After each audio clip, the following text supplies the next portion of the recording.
it's a weekend to celebrate with family and friends, but it's also a weekend and a day to remember. Memorial Day 2014 here at Citizens Bank Park, and obviously our nation's military honored in our salute to veterans here this afternoon as the Phillies get set to begin a 3-game series against the Colorado Rockies. Now, yesterday, the Phillies were no-hit for the first time here at Citizens Bank Park, and the first time in a 9-inning game in Philadelphia since 1969.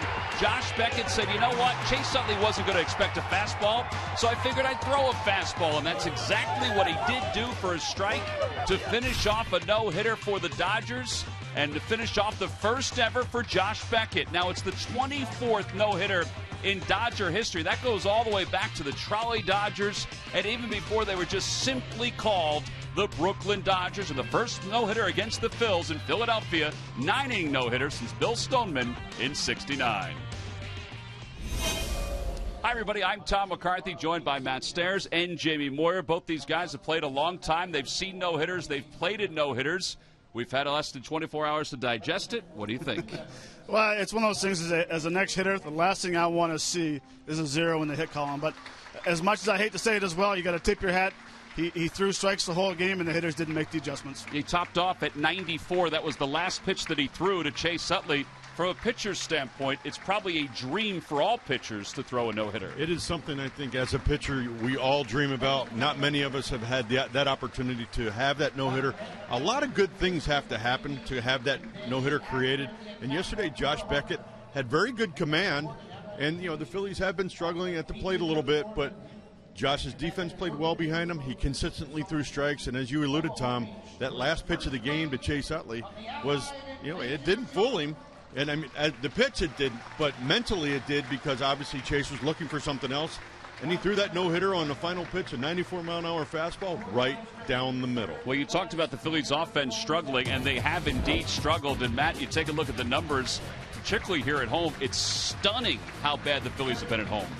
Well, it really is, and I think there's a lot of things that add up to it. And one, it's the approach they do throughout the game. Early in the game, they're doing a very good job of working the count, going deep, seeing a lot of pitches the first couple hitters, but all of a sudden, the second, third, and fourth inning, they decide to go out there and they don't take as many pitches. They're swinging at the pitcher's pitch, and honestly, I think they're putting too much pressure on themselves. Man on second, third, or bases loaded, and they want to get that big home run instead of just doing your job, driving the ball in the outfield, getting one run, and allowing the guy behind you to pick you up as well. All right, so we do turn the page to another chapter of baseball, and that chapter includes Troy Tulowitzki and the Rockies, who are in top for this 3-game series. And Troy Tulowitzki is very hot, and you'll see here in this highlight, I see why he's hot. His lower half is really silent.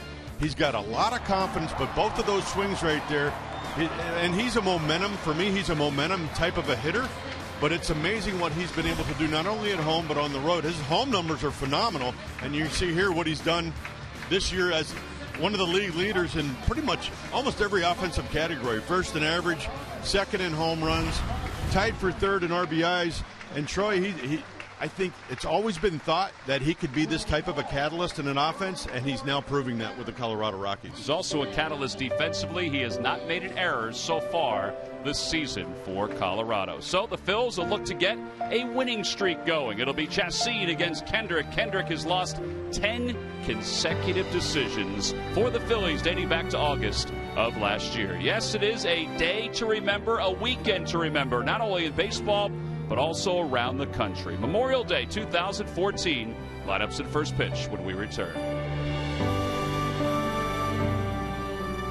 Phillies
fought over the years were honored and were part of the ceremonies that took place. There was also a beautiful rendition of the Star Spangled Banner from the United States Army Chorus Quartet on an absolutely gorgeous day here in Philadelphia and also around the Delaware Valley. It's our salute to veterans here at Citizens Bank Park. Well, the Phillies have taken the field. Let's take a look at the starting lineup for today's ball game. It's brought to you by Xfinity, your home for the most live sports.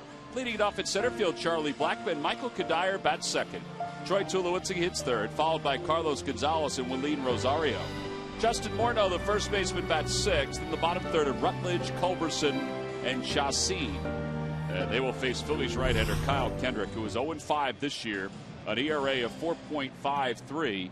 Well, Matt, it's been since August 6th of last year since Kyle Kendrick won a ball game, and he is looking to get off that losing skid, and I guess today's as good a day as any. Well, and he has to work down in the count. He has to have all of his pitches changed to working. And the 88 now, 2 mile an hour fastball, he has to keep it down in the zone, which will make his changeup even better. Mixing that curveball, use the sinker and use the little cutter, and as you can see, his record versus the Rockies is 3-3 with a 5.43 ERA. You wonder how much it's weighing on his mind, the losing streak. And you wonder how much yesterday's no-hitter is weighing on the Phillies' mind. They've decided to go with basically the same lineup as yesterday, with the exception of Carlos Ruiz catching for Will Nieves. Let's take a look at today's keys to the game. They're brought to you by Nissan. All right, guys, what do you think to start things off? Well, here we go again. The keys are early. The Phillies need to find a way to keep Colorado off the board. And that's really been not only Kyle Kendrick's nemesis, but the Phillies' nemesis in their last, almost 24 previous games. And mine's easy. Just get back to playing fundamental baseball. Here's Charlie Blackmon, who's been one of the better leadoff hitters in the National League this year. He takes low. It's 1 ball and no strikes. I think both of those keys are right on, including the fundamental part of it. Yesterday, I mean, even though there were no hit, there were a lot of pieces to that game that were difficult to watch if you're Ryan Sandberg. Blackmon hits it towards center, a base hit to start the ball game. So a leadoff single here in the top of the first, and that'll bring Michael Kadire to the plate.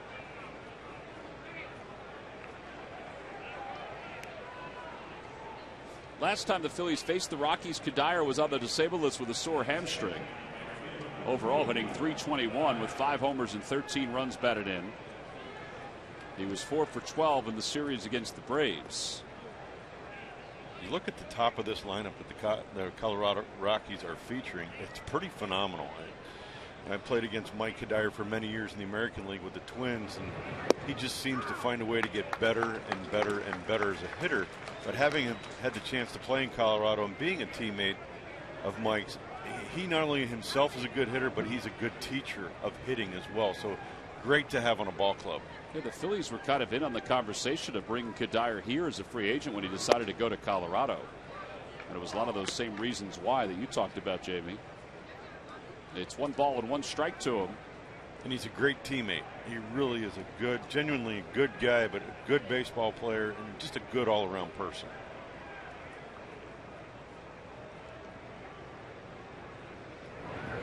The line drive caught by Rollins at short, gets up quickly, throws to first, and Howard hangs on to the bag. 2 outs here in the first. And maybe that's exactly what the Phillies needed there. Some sort of pick-me-up in the first inning. Kind of shake the cobwebs out. I agree. It was a fastball up in the zone. Kadire drove it to Jimmy. 1 step to his left. Made a very nice play, and you're supposed to, as a runner, line drives, you freeze, and you advance afterwards, and I agree. Maybe that's something that'll help us, knowing that another team fundamentally is making mistakes early in the game, and we learn from that. Well, with 2 away, here's Troy Tulowitzki. Tulowitzki hitting .375. That's tops in the National League. 14 home runs, 36 runs batted in, 45 runs scored. You just keep going across the board on some of the numbers that he's put up. How about he's hitting .521 at Coors Field? It's not bad. Do you think he wants to go on a road trip? I don't believe so. .521 with 8 home runs and 24 RBIs. He likes that home cooking. You can't blame him. 1 ball and 1 strike. He left yesterday's game with a sore ankle. Hit himself with a backswing. So they took him out after they were trailing to the Braves. They wound up trailing that one, or losing that one 7-0. In there for a strike, 1 ball and 2 strikes. Matt, you've had to do that at some point in your career, huh? That big long swing you had? Yeah, but mine was usually hitting my lower back. I tried to finish, and actually when I had a good swing, I would hit the barrel off the top part of your butt and the lower part of your back. It would be a big thump. Phil Plantier used to have something in his pocket. Just to protect it? Yeah. Fly ball to center field. Revere going back. He has room and makes the catch. So the curveball from Kendrick gets to Tulowitzki, and he's through the first without allowing a run. That's good news for Kyle. We'll go to the bottom of the first.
Let's take a look at their starting lineup. It's brought to you by Xfinity, your home for the most live sports. Leading it off at center field, Ben Revere. Jimmy Rollins bats second.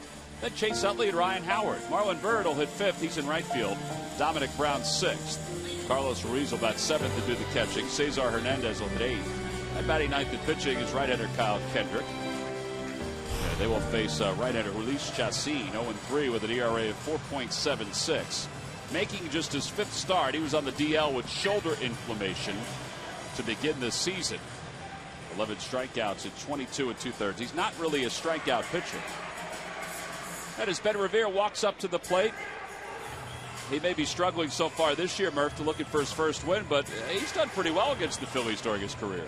He certainly has. Tom, you mentioned Ryan Sandberg was asked about his lineup today, and he said he wanted to get pretty much the exact same lineup out there to forget about yesterday and maybe get things going. But this will be a difficult chore against Chacín. Some of the guys, the numbers are just not very good. Jimmy 1 for 12 in his career. Marlon just 1 for 9. Ryan Howard 2 for 12. And Carlos Ruiz 2 for 7 at 286. Really, the only one that's had any kind of success on the roster has been Tony Gwynn Jr. So he may be used as a pinch hitter later in this game. But it will be an uphill battle versus this guy if history has anything to say about it. Well, he is 2-0 with an ERA of 1.45 during his time with the Rockies against the Phillies. He's made one start. The other two appearances have been out of the bullpen. And it's 2-0 to Ben Revere. And now 2 balls and 1 strike. Well, Jhoulys is not going to wow you with his stuff as far as velocity goes, but he has 4 pitches. He's been using his changeup a little bit more this year than he has in the past. He's got a pretty good curveball. But his fastball is just, it's like I said, when we saw Miami, we saw many guys throwing mid-90s. We're not going to see that from Jhoulys tonight. But he will compete. Well, that's our Budweiser scouter report on Chacín, a 26-year-old from Maracaibo, Venezuela. And the count is full 3-2. We saw plenty of full counts in yesterday's game, particularly early on for Josh Beckett. To the right side, and that's going to sneak through into right field, a base hit.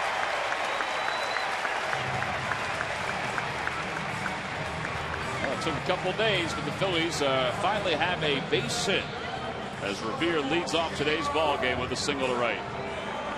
And what I really liked about that at bat is he had a 2-0 count, took a strike, got to 3-1, took another strike, made him throw 6 pitches, knowing he's going to get a fastball 3-2 count, hit the ball to right field, and I can guarantee the guys on the bench were hooping and hollering, yelling, "There goes your no-no."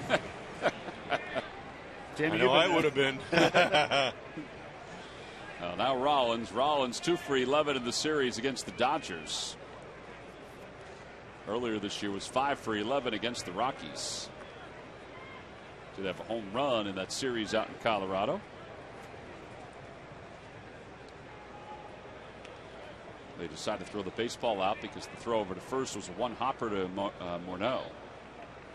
I do know this, too, that the Rockies pitchers, they do enjoy pitching on the road. Because when you're in Colorado, you don't get as much movement on your ball. You don't get as much break on your breaking ball. And in the short period of time I played there. That one's hit out toward right. Kadire going back, looks at the fence, makes the catch. Yeah, there's one away. I realized that as a pitcher. And I used to say I almost felt like I was pitching on the moon when I pitched in Colorado and then coming back to earth on the road. Because you just felt like you were back to some normalcy with your pitches. It's a very difficult place to pitch. And as you see their numbers, their home numbers, it's a great place to hit. Yeah, at home, they're hitting 344. 344. So you just reverse that with some of the pitchers this year.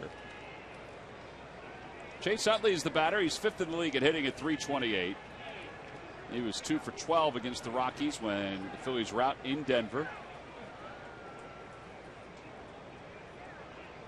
But I will also say a beautiful ballpark in a beautiful setting. Right, but when you're getting hit around, Jamie, you're not noticing that. You're not noticing the beauty of the ballpark.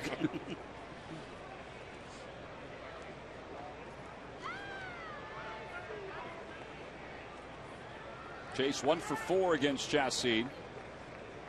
Revere leads off first.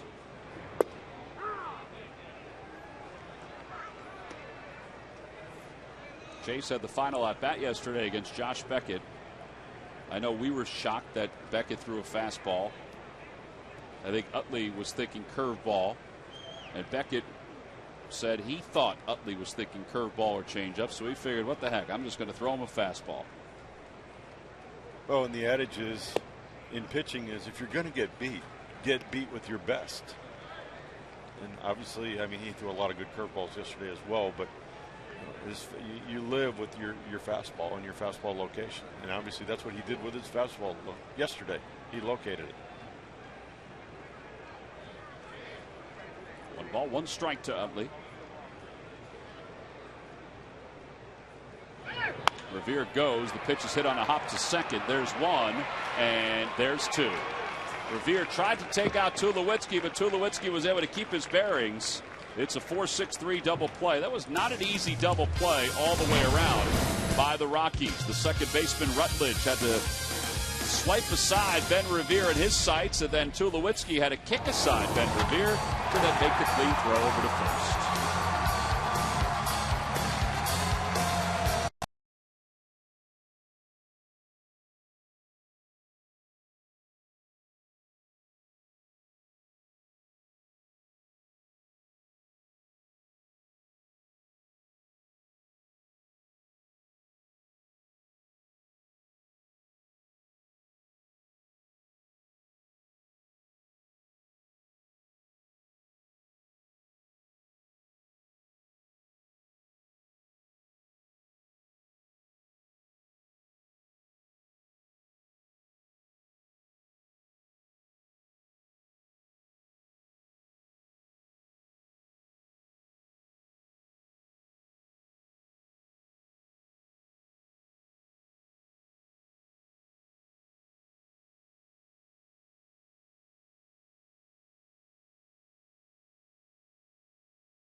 Thursday. Both games at 7:05. You can get tickets for the next 2 games against the Colorado Rockies by going to Phillies.com. Then the Mets come to town for 5 games beginning Thursday. Here's Carlos Gonzalez, and he takes outside. 1 ball and no strikes.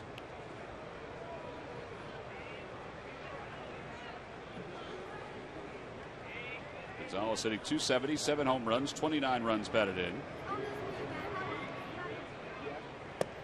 There is somewhat of a mash unit sort of thought to these Rockies with Tulowitzki on the backswing yesterday. Gonzalez having a soreness to his left index finger, so Walt Weiss has had to deal with that somewhat. His 2nd year as the manager of the Rockies. Check swing. Did he go? No.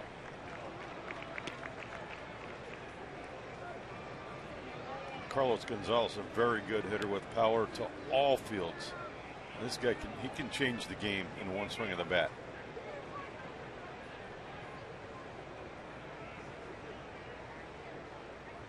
Well, he just walked on 4 pitches.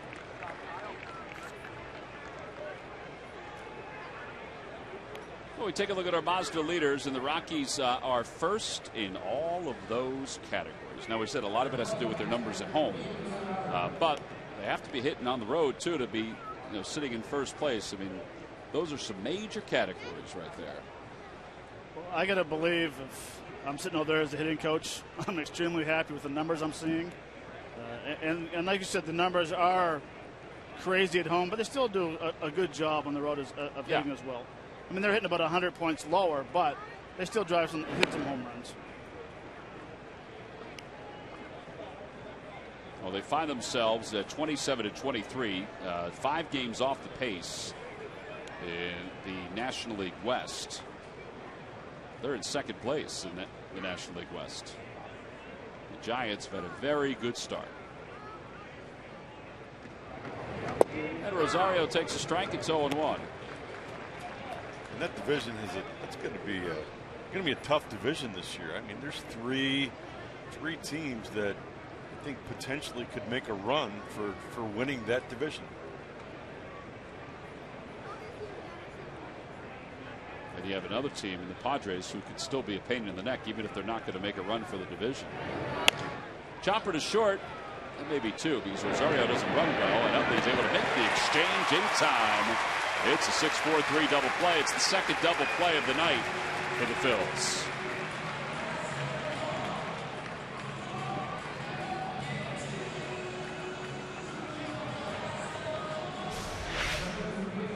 That's what you're looking for there. The ball had a lot of movement, got in on Wallin, Rosario, and tied him up, which forces him to stay in the box a little longer, even though the ball wasn't hit overly hard to Jimmy.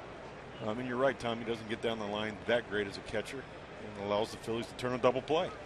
That'll bring Justin Morneau to the plate. Morneau takes low. Morneau signed to a 2-year contract this past offseason by the Rockies. He finished the season a year ago with the Pirates, hitting .314 with 9 homers and 32 runs batted in.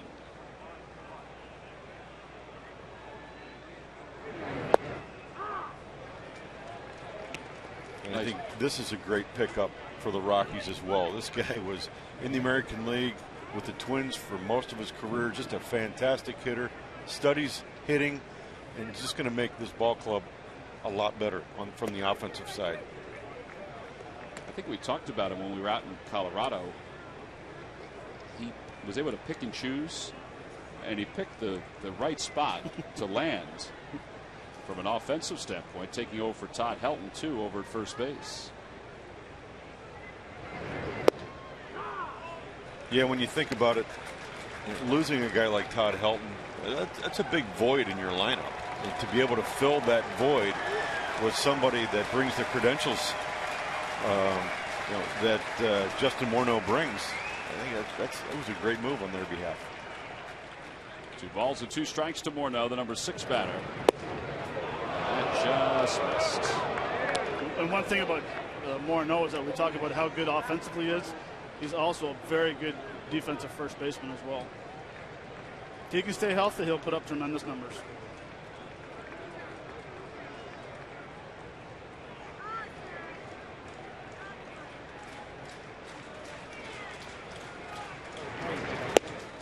Second walk issued by Kendrick in the inning.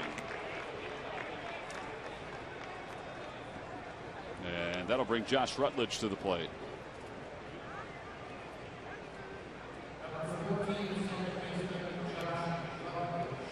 Rutledge playing second base tonight. DJ LeMahieu, who was playing second base with the Phillies faced the Rockies earlier, is in an 0 for 10 slump on this road trip. So they give Rutledge a chance to start here tonight.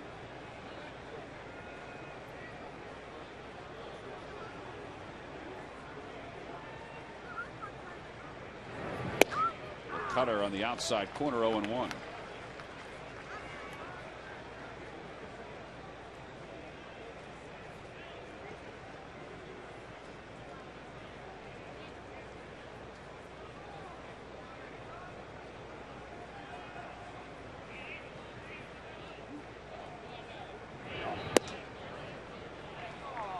He's awfully close with a couple of pitches against the lefties and the righties on the outside part of the plate. They're narrowly missing the black, and Jim Wolf is not giving him those extra few inches off the edge. Kind of been the story of Kyle's first 2 months of the season, to be honest with you.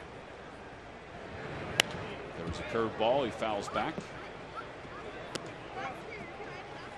It's now time for you to tweet your photo using hashtag PhillyFanPhoto for a chance to have it shown in an upcoming game broadcast. It's brought to you by AT&T.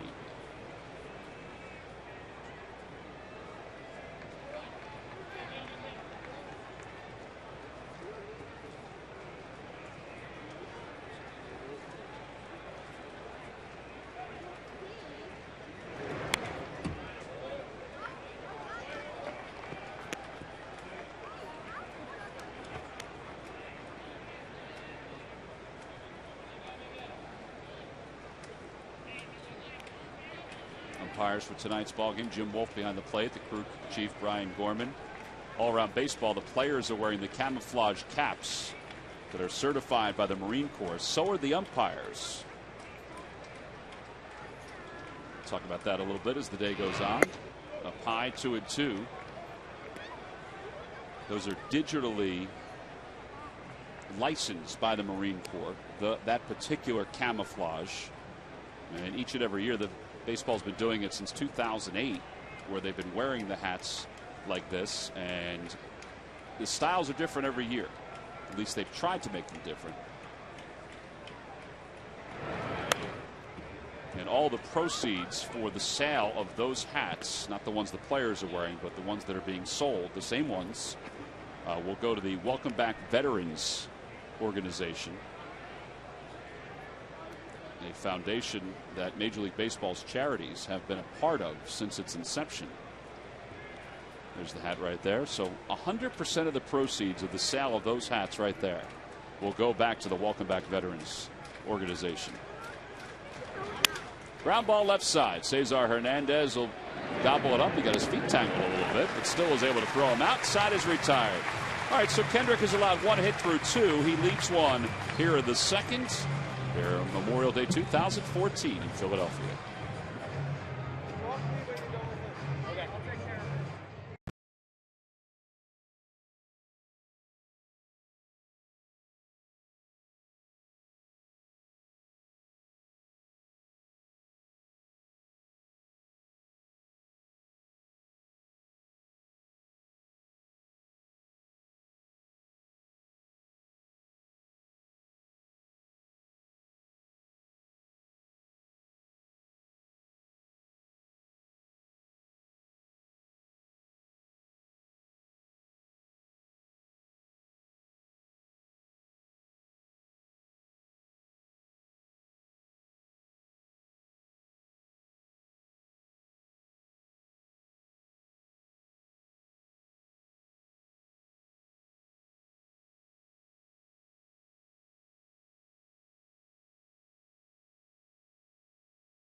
On the go. Be the first to know breaking news on all of your Philly teams right from your smartphone. Download the free CSN Philly Sports app today. Bottom of the second, Rockies nothing, Phillies nothing. Ryan Howard will lead things off. It'll be Howard, Marlon Byrd, and Dominic Brown.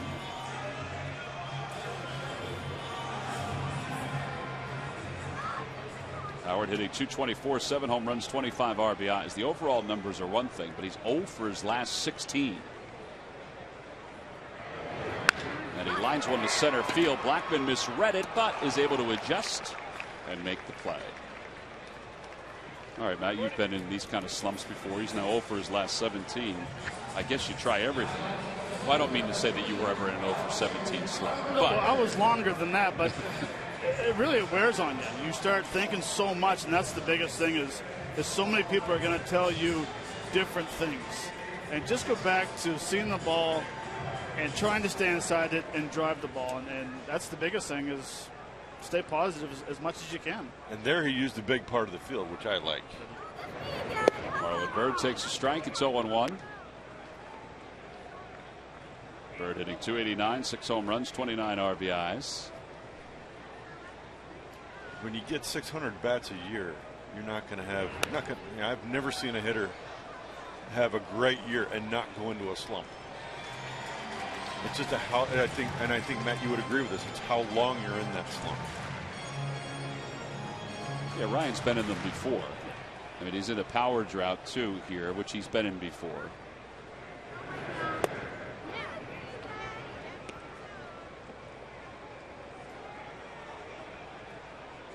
One ball, 2 strikes.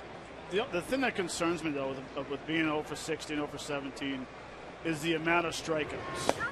That is where you have to start working with your swinger or try something different, because when you're swinging and missing so much throughout the game, your head's pulling out of the zone too early or your setup's not right. Line drives and rollovers to second base or to first base, timing mechanism. But when you're swinging and striking out a lot, that's where you got to start being concerned. Well, and for Marlon Byrd, that's the 7th strikeout in the last 4 games for him. And Marlon is part of our Geico quote of the day. He was talking about the problems here at home. We have to figure that out. The shutouts and struggles, I have no clue. We keep coming every single day trying to figure it out. When it doesn't happen, we try to come out the next day and figure it out. We're not getting there. I think that he hit the nail right on the head right there. I mean, he's not beating around the bush or nothing. He's just coming out saying that we're not getting it done. And he's not pointing fingers at nobody else except for the team. And when I read that this morning, I was very impressed with that quote of him coming out and saying, "What we're trying, it's just not getting done." Well, 5 shutouts in the last 10 home games. That's amazing. Outside, 1 ball, 2 strikes. In a hitter's ballpark. In a hitter's ballpark.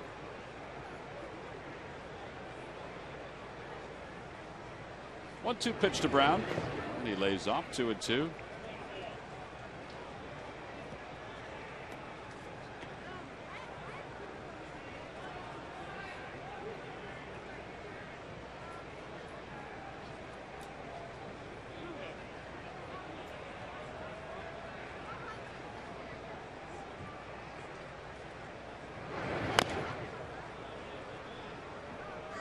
Dominic is hitting .202.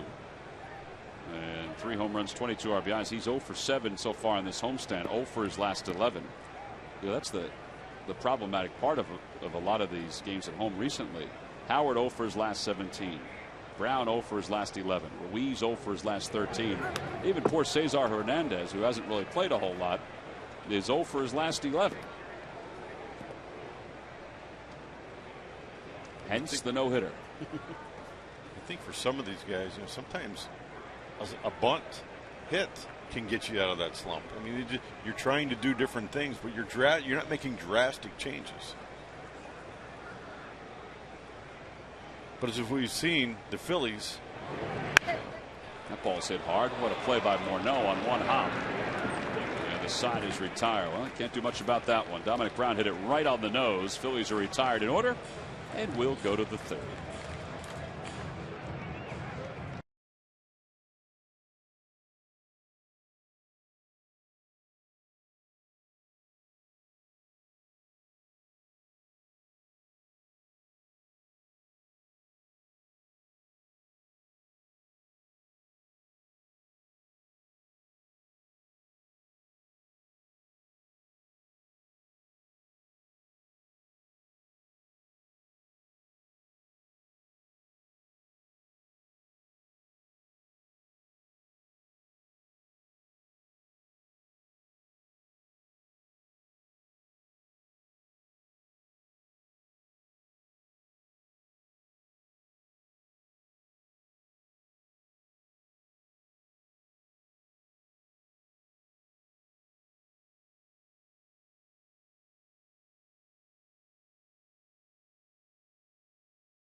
the fan section for all the information.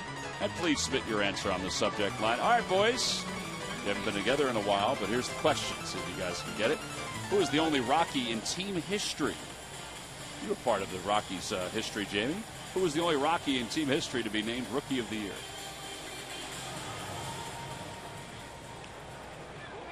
Answer will be revealed in just a little bit.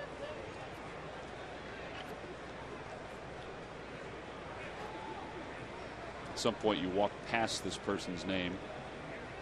There's a lot of persons' names on the walls as you walk down to the. Really, there is. Oh, they right. have all-time rosters and all kinds of stuff. It's pretty cool. Yeah. Charlie Culberson to lead it off for the Rockies. The other thing the Rockies have, I don't know if you guys have noticed this, they have pictures of all these local ball fields that are named for Rocky players that they've donated the money, some of the money to refurbish. I think those are pretty cool too when you go to Coors Field. Line drive foul. 0-2. So with that trivia question, can I buy a vowel? Yeah, you can buy a vowel if you want. Depends on what you're paying, but yeah, you can buy a vowel. I? Yeah, there's one I. I get it.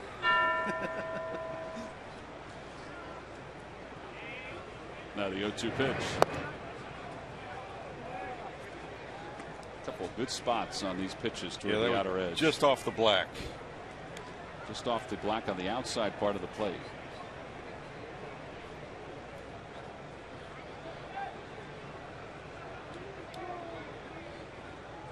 One ball, 2 strikes to Culberson. Changeup swung on and missed. One away. Chacin's coming up, and let's check in with Greg Murphy, who's with a very special guest. Murph. All right, thank you very much, Tom. Very special indeed. Let me introduce you to Sergeant Thomas Lane, who served in World War II in the South Pacific as part of the Marine Corps. And it's, first of all, an honor to talk to you and to have you here in Philadelphia. Let's start with Memorial Day. It was such a special day for all of us, but what does it mean to you? It means a great deal, merely because there are a lot of people that I need to also be, what should I say, relatively appreciative of. And so last Memorial Day, I served on the parade in Bridgeton and did some things. This year, they made me the Grand Marshal. Yes. So I got a promotion. You know? Well deserved. Well, today you're honored down on the field. Around your neck you're wearing the Congressional Gold Medal of Honor awarded to you a year ago. That's got to be a pretty special moment as well. Very special. Very special. It took a long time for them to recognize the fact that some of us were Marines too. Because you served in a segregated unit back in World War II. And different times, obviously, but certainly no different for you guys as you went out and fought for your country. No, because at that time, this was what was.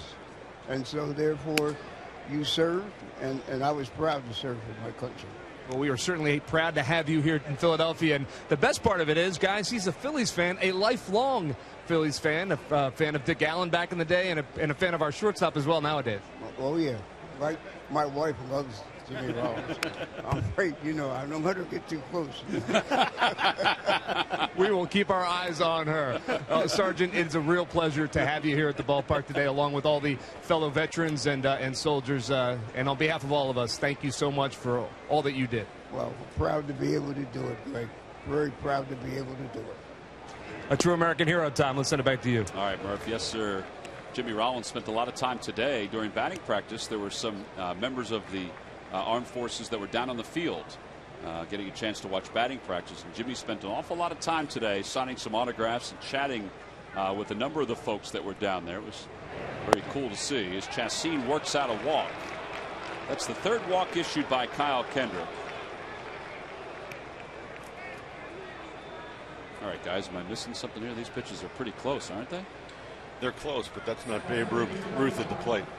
You got to, you surely don't want to walk the pitcher. And I know Kyle wasn't trying to walk the pitcher, but sometimes those close pitches don't go your way. Charlie Blackmon, who's having a great year, is now at the plate, and you don't want to allow the Rockies to come up with guys on base. Blackman singled his first time up, and he shows bunt, and it's 0-1.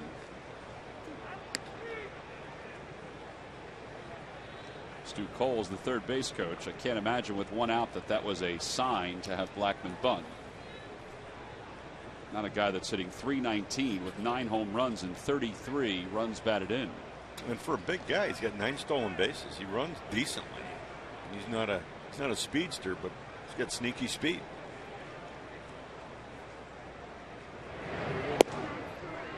Inside, 1 ball, 1 strike.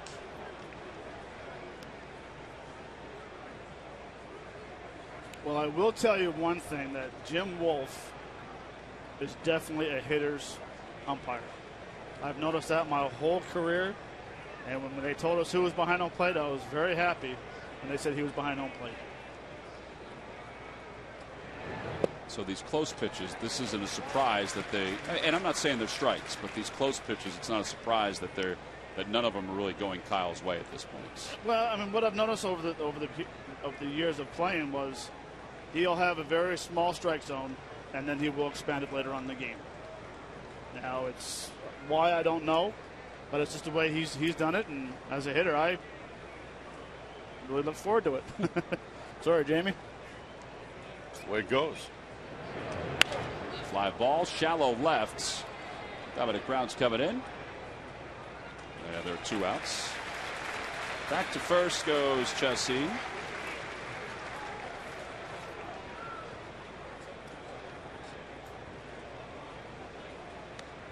Yesterday, Brian Knight was the home plate umpire. It was the second no-hitter that Brian Knight had been part of during his very young career.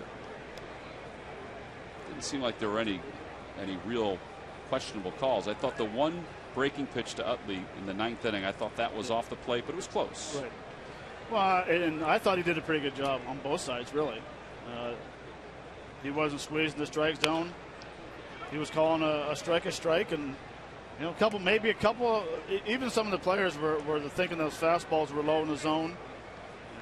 From us, we get to see the view from the side, and they're above the knees. The height was good, so. I thought he did a pretty good job. Either way, I think you're looking for consistency with the umpire, and as long as they're consistent, I think everything is good. The ball gets away from Ruiz. Up to second goes Chassin.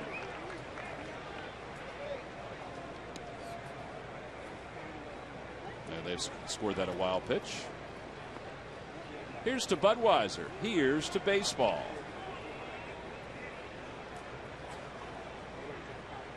And I think as you get deeper into the game and you've proven that you're going to throw strikes, the umpires want to call strikes. That's what keeps the pace of the game going.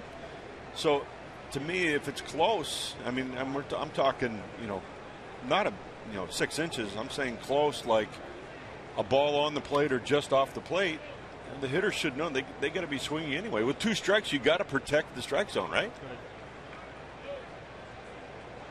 1 ball, 1 strike. Off speed pitch, and it's 1-2.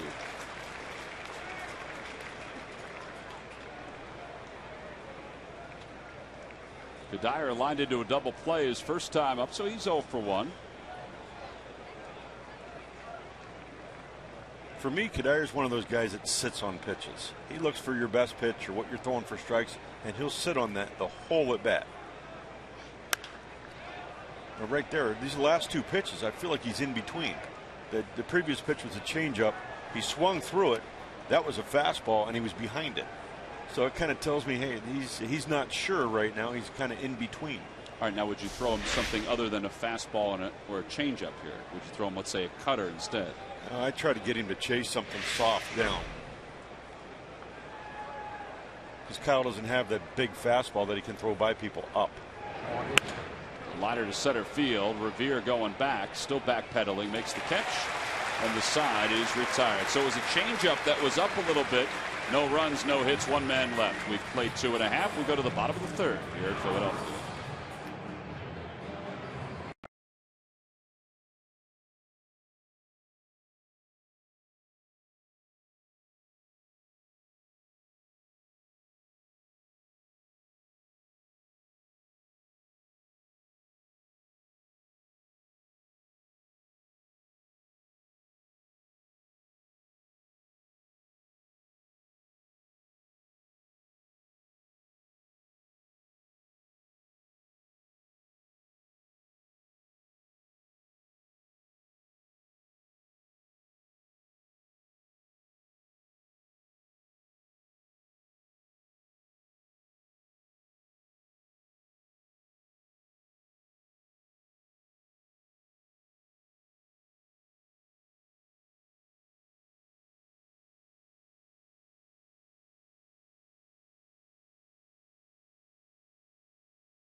happens every day.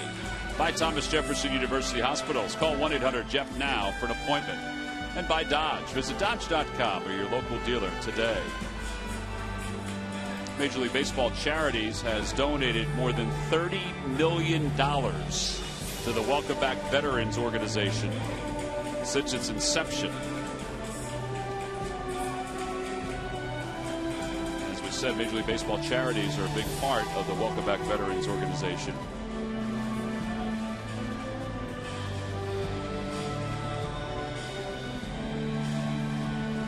Years old. Well, happy birthday. Twins having a fanatic birthday.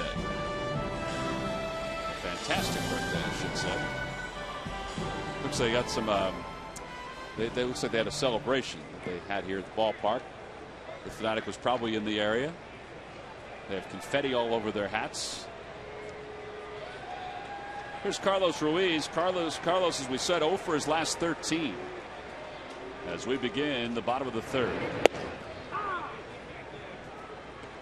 The Lucky McDonald's Phillies home run jackpot contestant is Tyrone Williams of Lindenwold, New Jersey. Phillies hit a home run in today's ball game. The tie will win $200.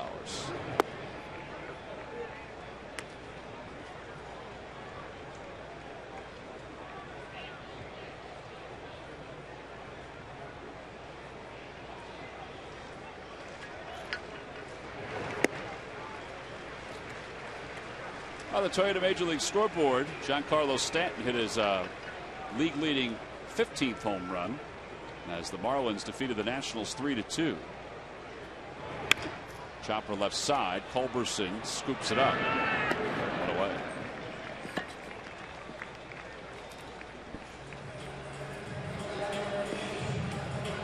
Chassin has allowed one hit. He's faced the minimum because of that double play. And here's Cesar Hernandez. Pirates defeated the Mets 5-3. Gabby Sanchez hit a home run. He also had a couple RBIs. Bullpen blew that one for the New York Mets. Following the ball game, they fired their hitting coach Dave Hudgens. 0-1.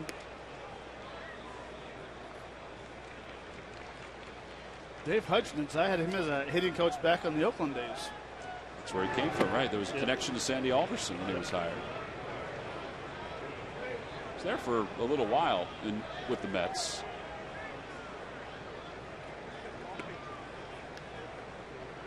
Well, it's that time of the year where everybody talks about divisions and what the race is. The East is still, I mean, no matter what happens here today, the East is up for grabs. The Braves are losing or trailing right now 8-6 to the Red Sox. The Marlins won today. They're in second place and climbing. Phillies, even with them being 5 under 500, they're only 6 out at this point. Just a matter of a good run and getting right back up there again. The Mets with their loss are 6.5 out. They're in last place.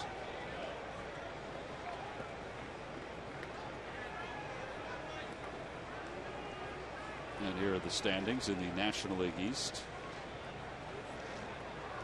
6 out at this point is not a big deal, but it does depend on how you're playing to kind of put it in perspective. Swing and a miss. Hernandez is struck out. Second strikeout for Chassin. And there are 2 outs. Well, this is one of those pitches that the lefties despise, a slider down and then. Very hard to lay off, and you end up swinging all over, especially with a fastball inside. Prior to that, to speed your bat up, thinking you have to protect. Slider down and in, you just swing over top of it. Off the end of the bat, Kendrick loops it towards center. The second baseman Rutledge makes the catch, and that is a very easy third inning. That's a 10-pitch inning. He's thrown 33 pitches through 3. The Fanatic hasn't even gotten his day rolling, and we're on our way to the 4th in a scoreless ball game here in Philadelphia.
Huge selection of Green Mountain K-Cup coffee packs keeps you running and provides fan base satisfaction. Order by 11:30 and get free same-day delivery. Who but WB Mason? Now the Fanatic making some friends. Popcorn and all. He's been all over the place here today. He was great before the ball game. Walt Weiss was taking a long time to get the ground rules from the umpires this afternoon. You know, it was supposed to be a 5:05 first pitch. It was a few minutes after that we had it rolling because Walt, making his first visit here since last year. He's only been here a few times. Jim Wolf was talking over and over and over again about the ground rules, and the Fanatic wasn't really being patient about it either. Troy Tulowitzki will lead it off. Tulowitzki fly to center his first time up. I got to believe the longer the Fanatic is out on the field with the four-wheeler, pretty good chance someone's either going to take the key, throw some more gum at them, some water. Or a baseball. Tulowitzki goes around. It's 0-1.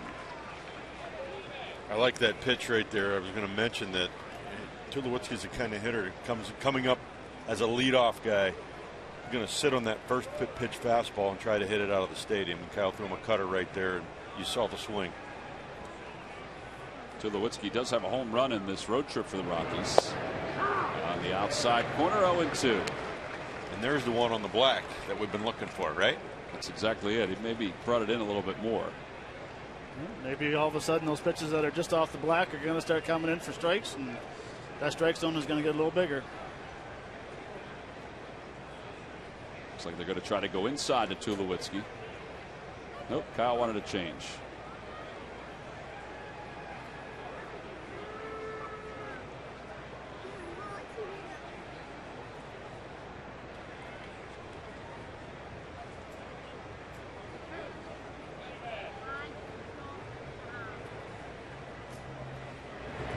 And a line drive single up the middle. Just the second hit for the Rockies. Now the Phillies, after they wrap up the series with the Rockies, will take on the New York Mets in a 5-game set beginning Thursday, 7:05 first pitch. Saturday is a 3:05 ball game here at Citizens Bank Park. The fans feeding Family Day, and Modell's kids run the bases afterwards. And on Sunday, all fans 14 and under get that action figurine, the Cliff Lee action figurine, brought to you by Total. Cliff was reevaluated today, and it was decided that he could not start throwing yet. So he was checked out earlier today. Here's Gonzalez. He walked his first time up. Inside, 1-0. Back to that previous at bat with Troy Tulowitzki. Again, we've seen, we've repeated ourselves so many times this year. Work hard to get strike one, strike two. Now we throw a front door cutter to try to trick him. It's 0-2, and he hits a line drive back through the middle. Too good of a pitch right there. Didn't seem like that was the pitch that Carlos wanted. It was the pitch that Kendrick seemed to want. Carlos, after that base hit, kind of looked into the dugout, walked in front of the plate, kicked a little bit. It didn't seem like he was too pleased with that. Probably didn't like the location.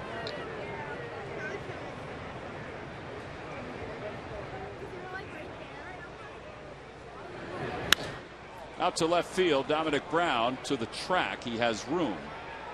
And he makes the catch. Tulowitzki drawing the throw. That's the right way to get it in. He threw it in hard on a one hop to second base. So 1 away.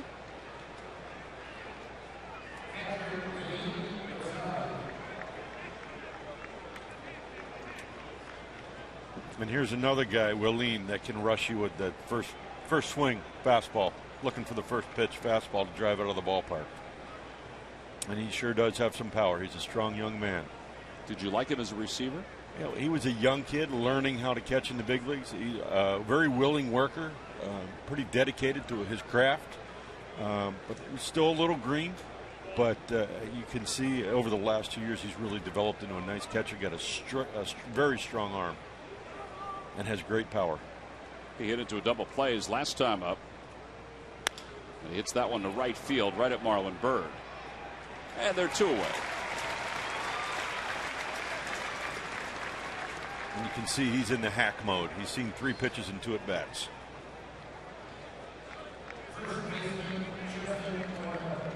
Bet you that Kyle has not won since August 6th of last year against Chicago.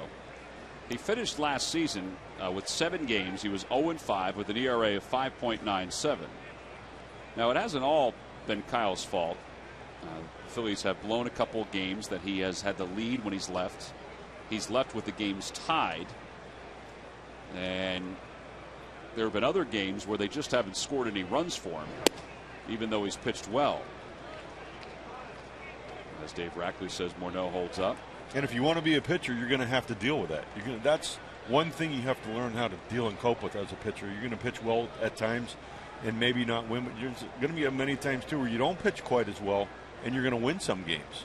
So, people like to say it evens out. I don't know if any of it really evens out, but you've got to be a competitor. You got to want the ball and you got to go out to compete. Inside 2-0. Well, over the 16 start span since he last won, he's 0-10 with an ERA of 5.11. It's currently the 3rd longest active losing streak in baseball.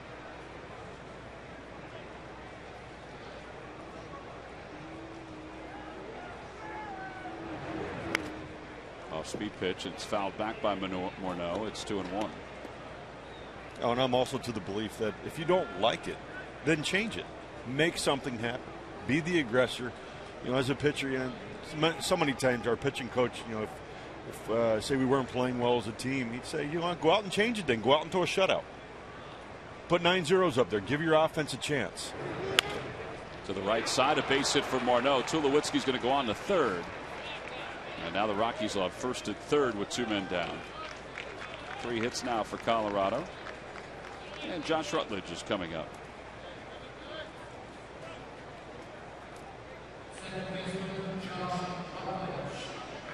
Well, that's now 39 hits or 39 games out of the 45 that Morneau's gotten a base hit. Out of the 45 that he's participated in. I remember him as a young player coming up to the big leagues, and he used to work and work. When he was with the Twins, he used to work and work and work. And he really, he was a good hitter to begin with, but he learned how to become a better hitter. Fly ball, shallow center. Revere says he has it. And Kendrick works around a couple of base hits here in the 4th inning. He leaves 2. The Rockies have left 5 through the first 4. On to the bottom of the 4th. Top of the order is due up for the Phillies.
Go further. Buy WB Mason. You can't go wrong when you buy right. And buy Toyota. The Toyota Time Sales event is going on now. Toyota. Let's go places. Bottom of the 4th, scoreless ball game. Rockies have 3 hits. The Phillies have 1. It was a leadoff single by the guy that's going to lead it off, Ben Revere. It'll be Revere, Rollins, and Utley. Chacin has faced the minimum. He's gotten a double play ball. That's why he's able to face just 9 through 3.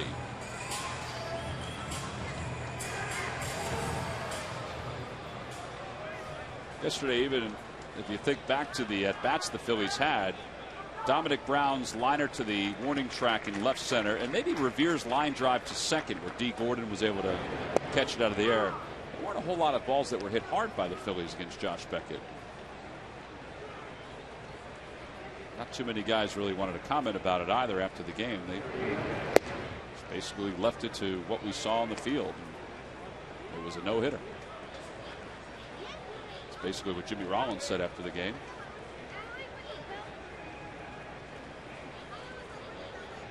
You know, it's got to be very frustrating as a hitter from their standpoint, because obviously you feel as an individual you failed, and you failed as a team, and that's a tough pill to swallow, even when you're playing 162 games. I got to believe it can be a little demoralizing as a hitter. How about Ryan Sandberg said he's never been part of a team that's been no hit in his career. Whether it doesn't matter, minor leagues, major leagues, coaching, managing. First time. Got a called strike 3. Revere's down looking. 3 strikeouts for Chacin. Jimmy Rollins is coming up. Let's check in with Murph. Murph. All right, Tom, thank you very much. Well, a lot of baseball happening on this Monday, Memorial Day afternoon, and it seems like a pretty good time to get you caught up with what's happening around Major League Baseball, some of the trends that are happening around Major League Baseball. We saw the Toronto Blue Jays and what their offense is capable of. How about 11-2 for them in their last 13 games? They have 17 wins in the month of May. That's best in baseball. Boston is just about to snap their 10-game losing streak. They were down 6-0 today to the Atlanta Braves, but came back, and they're in the 9th inning right now with an 8-6 lead, but they are riding a 10-game losing streak. Oakland, how about the run differential that they have put up this year? Plus 96 for the Oakland A's. That includes a 6-0 lead this afternoon in their game, and 15 wins for the San Francisco Giants, guys, is the best in the National League in the month of May. Send it back to you. All right, that's why they are leading the National League West. How about that run differential, boys? Plus 96 as Rollins fouls one away to stay alive. That's an offense you want to be a part of. And you want to be on that pitching staff too.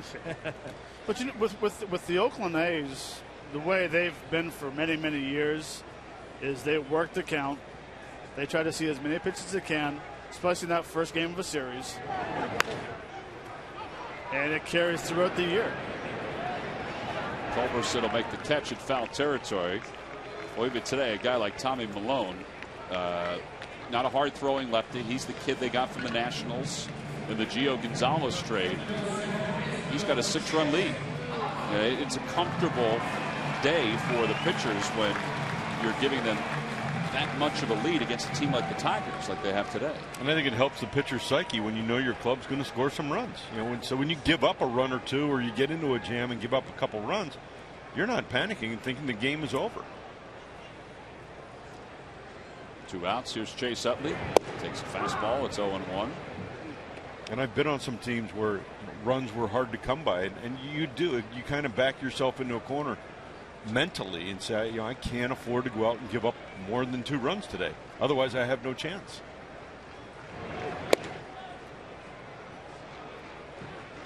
You guys didn't have no tough time scoring runs in Seattle. No, we didn't. And some guys that could swing the bat, and they knew they could swing the bat. 1 ball and 2 strikes.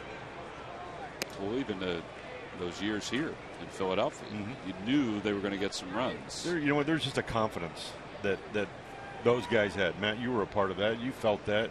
You exuded that. You walked out on the field. Up to the plate. You felt like you were going to get a hit. And if you didn't, you knew the guy behind you would.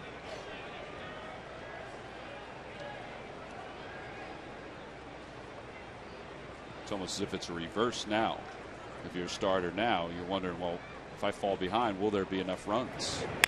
Off the end of the bat, slowly toward the middle. Rutledge has it, flips to first, not in time. Utley's aboard. Second hit of the day for the Phillies.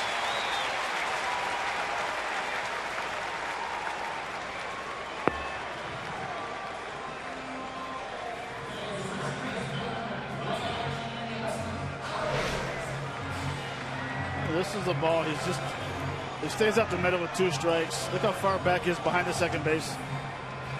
If I was running, I was probably out, but Chase got down the line a lot quicker. But what I liked about that approach is as Chase was walking back to first base, is he had the hand gestures of the way he wants his hands to go through the zone. In the last few games, his hands haven't had that proper path. And I enjoy watching guys when they get the hit and they're just their motions of how they want to go about taking their swings. That one gets away from Rosario. Quickly he throws to second, and Utley is there. How about Utley thought about popping up and trying to outrun Tulowitzki to the third base bag?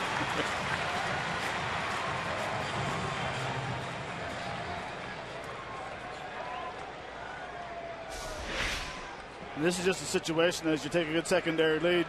You watch the flight of the ball going in. If you see it's going to hit the dirt, you anticipate it, and you take off to second base with no hesitation.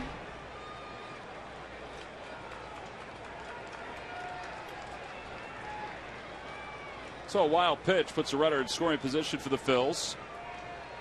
1 ball and no strikes to Howard. 0 for his last 17, 2 for his last 31. And he fouls it. 1 ball, 1 strike.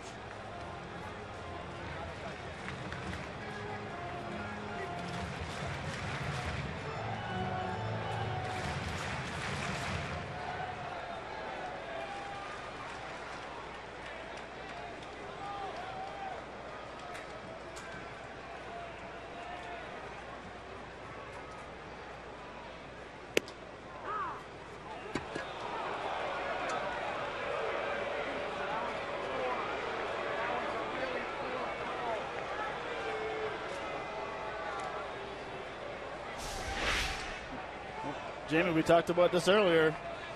He opens up the zone. Wow. A little later in the game. And let's see how Willeen caught that. He caught that right there and held it right there, trying to show the umpire, give the umpire a good look at the pitch, and got the call. Now 1-2 to Howard. Checks his swing. Did he go? No, says the third base umpire, Dave Rackley. Well, Chacin went to the same neighborhood with that pitch. Different pitch, a curveball. Tried to get Ryan to chase that pitch in the dirt.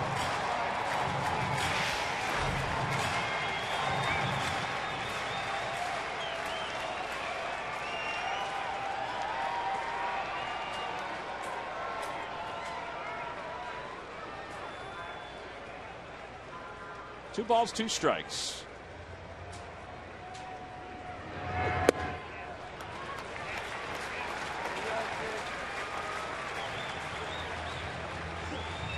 Marlon Bird's on deck. Phil's trying to get a run home here at the bottom of the 4th. Rockies have 3 hits. The Phillies have 2. Utley assessing the outfielders at this point.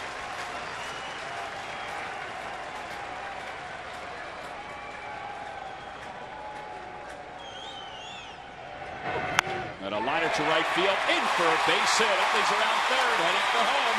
The throw by Kadire is not in time. It's a 1-0 Phillies lead. And an 0 for 17 stretch by Howard is over.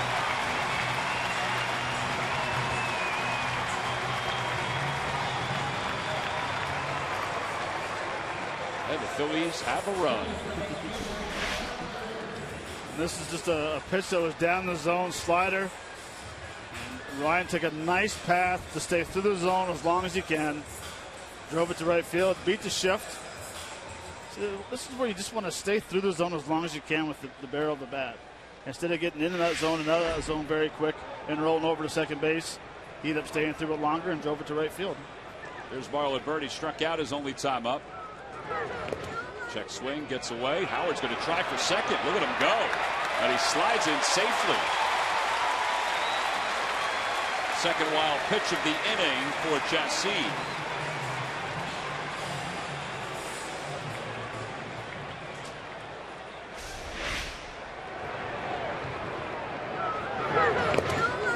See, Ryan gets a decent secondary lead, but he saw that ball in the dirt and he saw it get away from Willeen Rosario.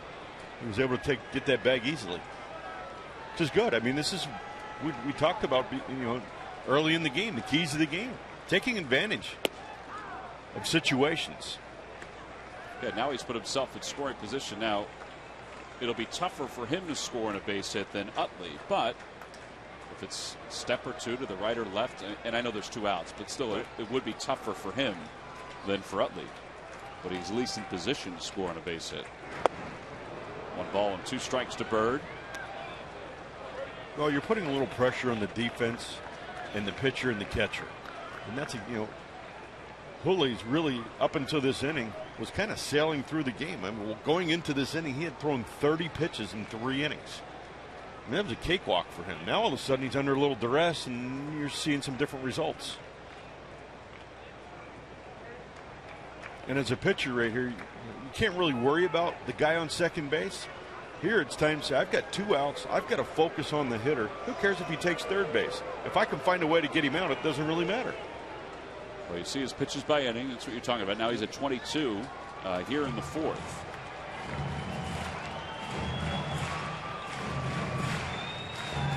One ball, 2 strikes to Marlon Bird.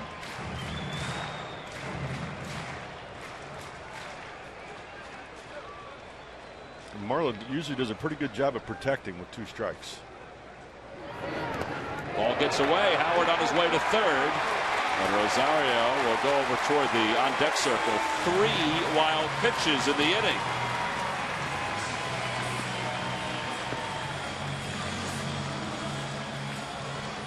Walt Weiss, a little fire at his belly when he was a player. He took his hat off as soon as that ball got away from Rosario. You just see a different body language out of Jhoulys Chacín right here. I mean, he's now trying to force the ball to the plate, and he's not throwing it with ease like he did in the first 3 innings. He's the one that's creating the duress for himself. And as a pitcher, you should know better than that.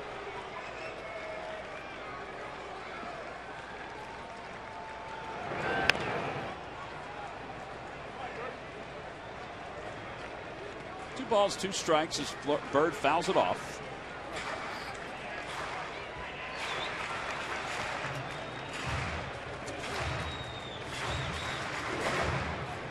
Three wild pitches have helped lead to the run, but have now put a runner at third with 2 outs.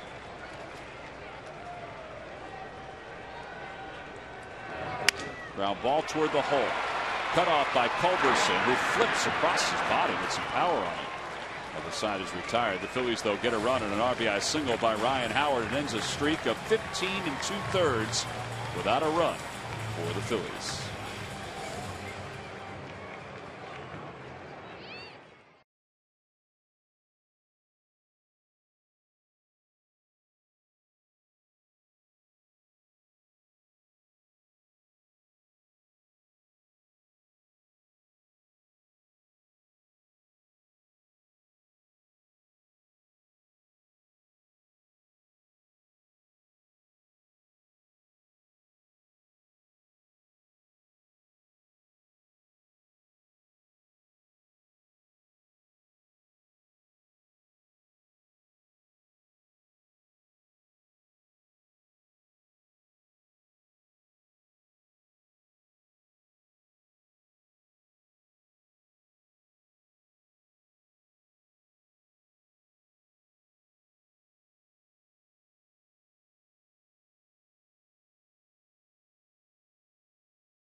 All right, boys, here we go. Who is the only Rocky in team history to be named Rookie of the Year?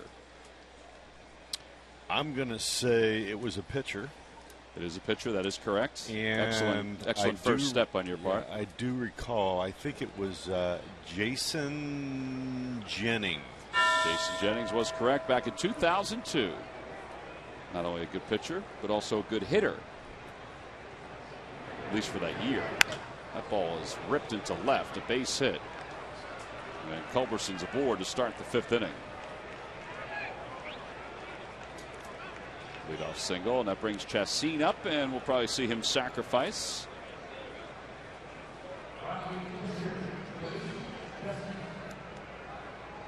Stu Cole laying down the signs in the third base coach's box.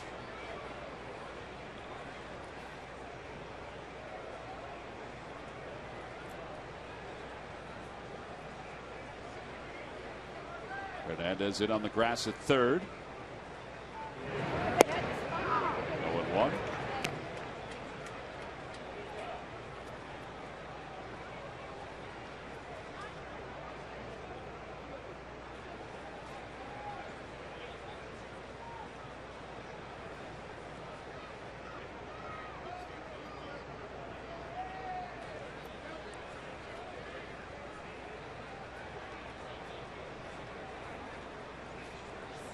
Now Ruiz out to the mound to talk to Kendrick.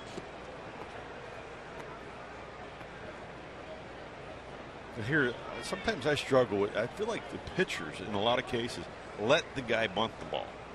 And I'm thinking, if I'm ahead in the count here, I'm going to throw something down and in, something down, a cutter down and away. Something he's got to reach at. Maybe he'll bunt at it awkwardly. Maybe pop it up, bunt through it. I don't really want this guy to get to second base. Now you're head 0-2. Exactly. See, it's funny that you say that because I'm up here thinking, what can they be talking about? He's going to sacrifice anyway, but maybe that's the conversation. Let's throw him something where he can't feel comfortable trying to. Or elevate a ball now, because a lot of times pitchers will bunt at that ball, they'll jab at it, and they'll pop it up. I just think too many times pitchers just let the guy bunt the ball. And he bunts a curveball. And Ruiz will throw to first in time. Sacrifice is successful. 2-4 on the put out. Toyota Major League Scoreboard. The Red Sox did indeed end their losing streak. David Ortiz was a big reason why. He helped the Red Sox come back from a 6-0 deficit. They win it 8-6. We watched a lot of that ball game. Clay Buchholz was all over the place early on. So the Red Sox end their 10-game losing streak as they win it today 8-6 over the Braves.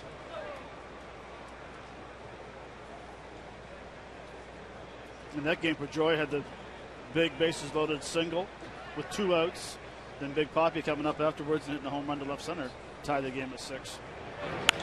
Off the hands, popped up left side of the infield. Rollins is there.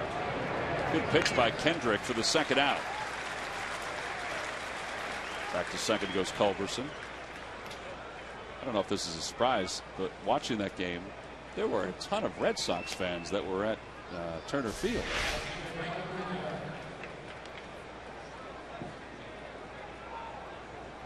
Just a cutter that got in just enough from the barrel and wasn't very happy right there. Yeah, I think he felt like he missed that ball right there. Here's Kadire. He's 0 for 2. He's lined out, and he's also fly to center.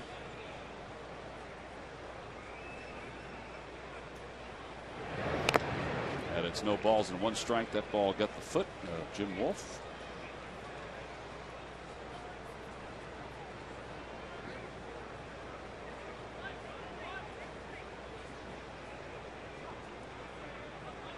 So Ruiz will give him a moment as he goes out toward the mound, and Wolf says he's okay, so he'll come back.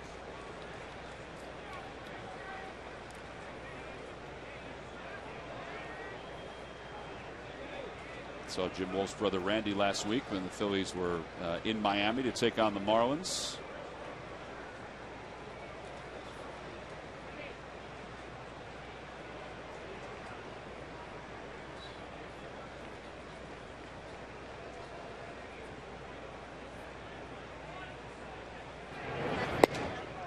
Just a bit outside. 1 ball, 1 strike.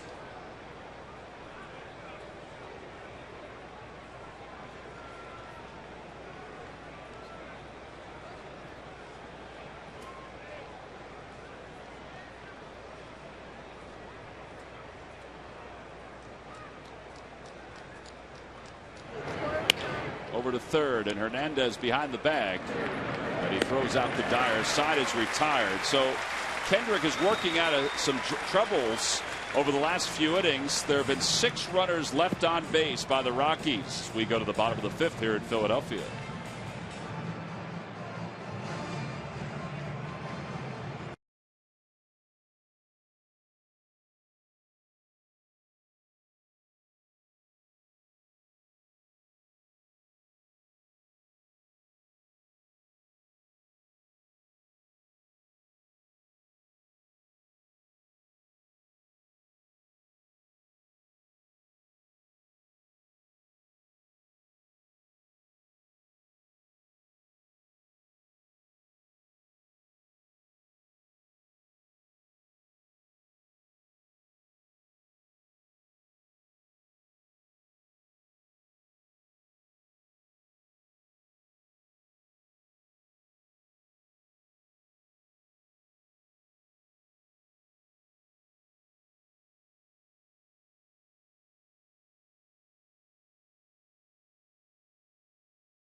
Active military and military families. Both clubs are wearing caps featuring an authentic military digital camouflage design license from the U.S. Marine Corps. To purchase the Memorial Day Phillies cap, visit the Majestic Clubhouse store at Citizens Bank Park or call 267-570-2333.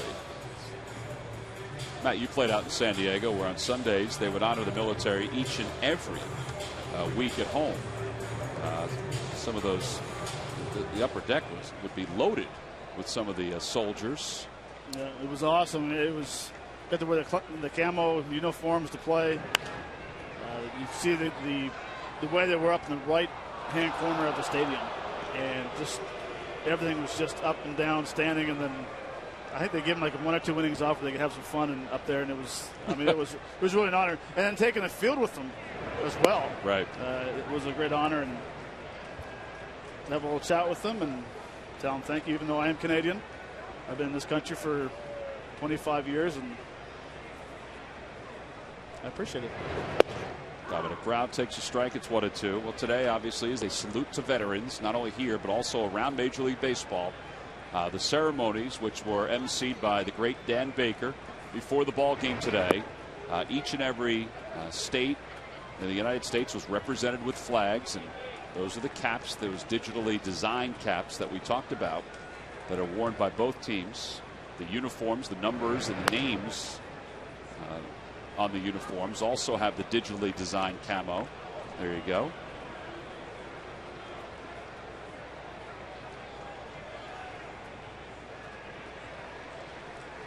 Two balls, 2 strikes to Dominic Brown. He grounded out sharply his first time up.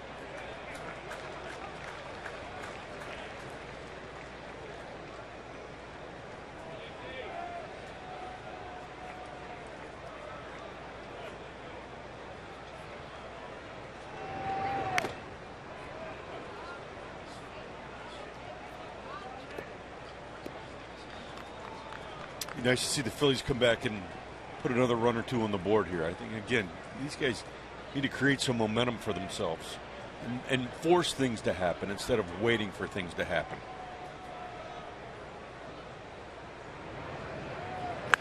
That one's pulled foul past Samuel. Dom's putting a nice at bat together here. He's got an 8 pitch at bat going, and again trying to get Hooley's get some pressure on him again. We saw how he reacted in the previous inning. It was nice to see him put him back in that situation again. Outside, ball 4. First walk issued by Chassin. All right, now you got to be on your toes if you're Dominic Brown. He's already uncorked 3 wild pitches. There's nothing that would lead you to believe he doesn't have another one in him.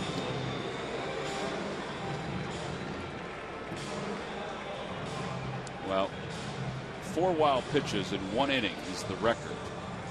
It's shared by 5 different pitchers. So he threw 3 in that inning. You know, R.A. Dickey being on the top of that list would make total sense. I think that was one of the first times that he threw the knuckleball back in 2008. Brian Ricard was the only other Rockies pitcher in '96 to have 3 wild pitches in 1 inning. That was against the San Diego Padres in April of 1996. All right, here's Ruiz. He grounded out his first time up. He's 0 for 1.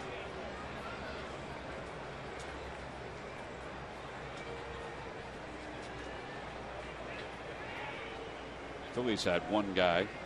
You guys weren't around for this. Ryan Matson, 4 wild pitches in 1 inning. That was in 2006. Was he a starter back then when that happened? No, he was in the bullpen. Well, he did start that year a little bit, but I think he was in the bullpen at that point. That's a good question, though.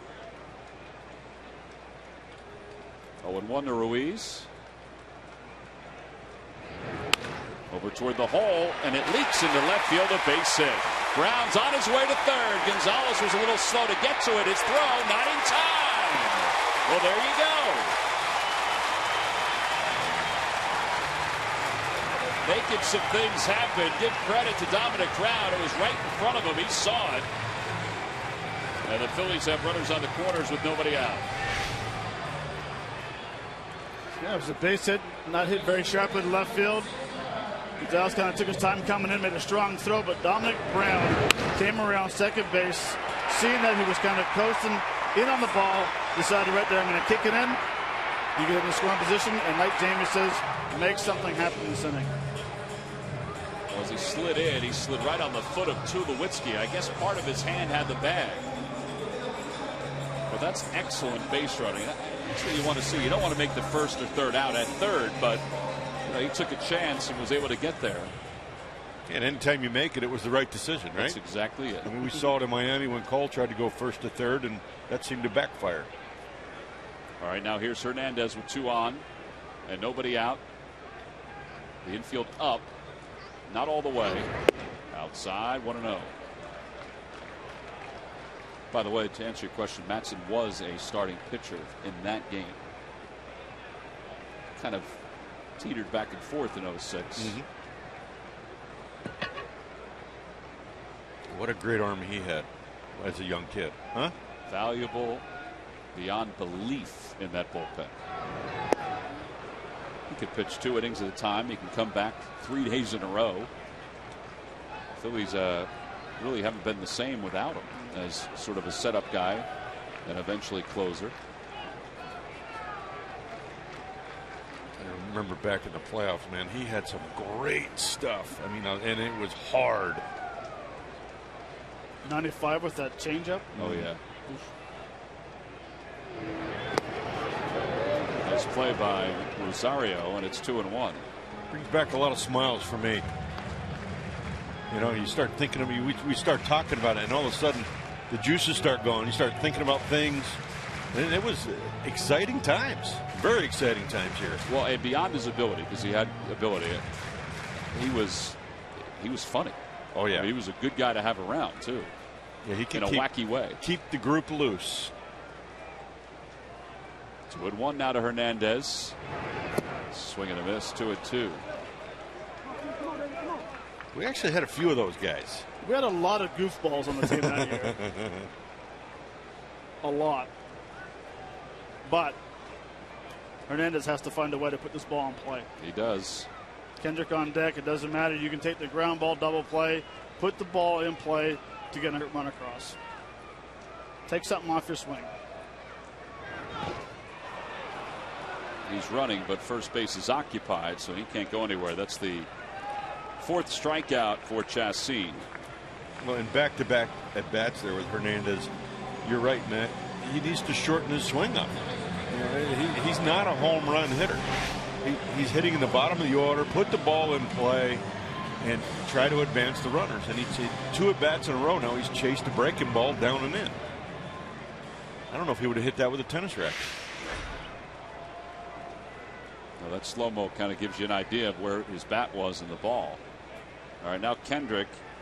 He popped up his only time up to the second baseman, Rutledge. Safety squeeze.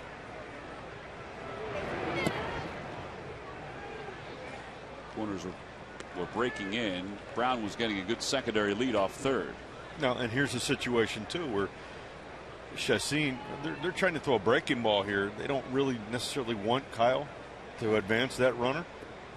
You know, if they can get Kyle to strike out here, pop up, and not advance that runner, it allows them to get. It gives them opportunities. They can pitch to Ben Revere. They can pitch around him. You know, there's many more things they can do. Come on. But you got to get ahead, strike one.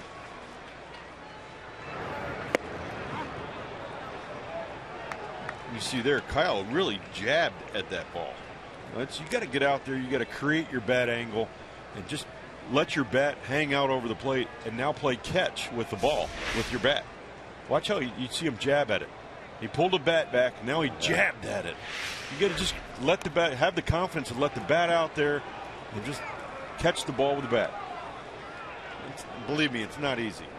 I'm not trying to say it's easy, but you have the ability to practice every day, and I know they spend a lot of time on it in spring training. See, his first mistake is he's pulling it back. Now to go back after it, he has to go out to get it instead of letting the ball come to him. Plus, the bat stays out in front of home plate. You move your angle of your bat with your lower half. Exactly. You bend your legs up and down. You keep the bat out there, and that's jabbing at it. First mistake, his hands are too close together. But very good athlete, too. I mean, this is usually a part of the game that you don't wonder about with Kyle Kendrick. He's gone this whole year without a sacrifice bunt.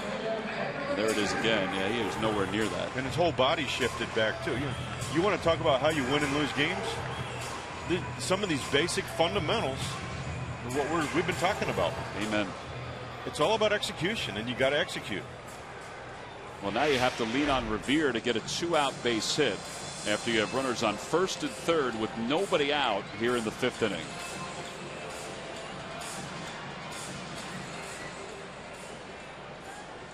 Excellent base running by Dominic Brown set him up to be 90 feet away.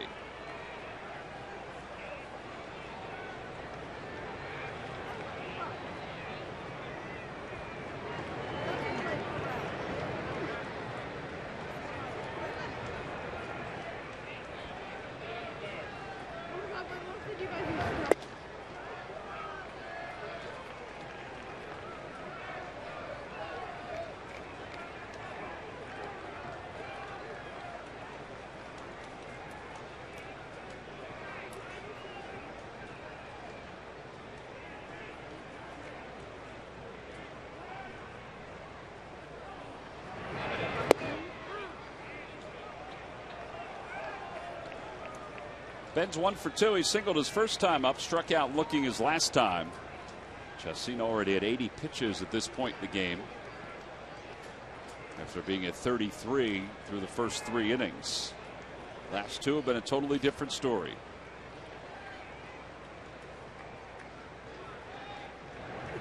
Inside, 2-1.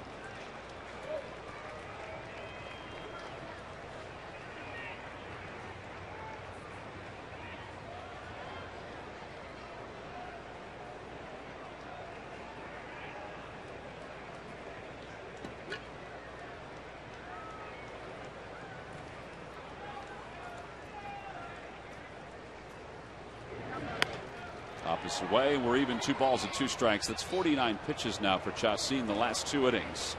Phillies scored a run in the 4th. And they have runners on first and third here in the 5th. What do you think? 2 balls, 2 strikes. Try to do a double steal. Send a release to first base. Tell him to get halfway. Stop. Try to get the throw down to second base. Send Dominic Brown. We did it all the time in Little League.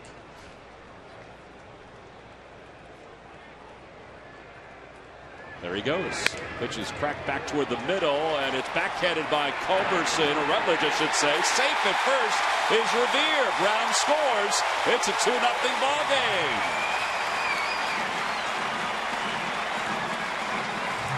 Well, by putting the runner in motion, you assured yourself of not having a force play at second, which enabled Revere to beat the throw at first. And that's what they wanted to do. That's what the situation was. Put Chooch in position to run. Now the only place he can go. Great hustle, but kids that are watching, do not dive headfirst into first base. Too many things can happen. Now I like the effort and the hustle was there, but anything can happen with your hand hit there. And besides, it's a lot quicker when you run through the bag. Absolutely. And go ask Nolan Arenado, who normally would play third base for the Rockies, who's also having a great offensive year. The other day he dove into a bag and broke his middle finger. Now on the DL. Well, here it is. This is the injury to Nolan Arenado that Jamie was talking about. And that's where he broke the middle. Well, Kenny Lofton did the exact same thing, dive headfirst into first base that 1 year and dislocated his shoulder. Well, the Phillies do get another run here, so it's 2-0. So they cash in on an infield hit by Ben Revere. There's Arenado with the cast on his finger. What a great young talent he is. Wow. He is a whiz over third. Rollins is 0 for 2. He's flied to right. He's popped out.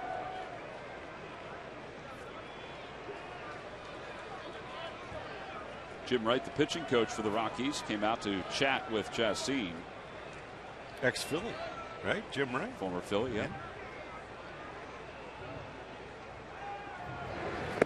Off-speed pitch, and it's 0-1 to Rollins.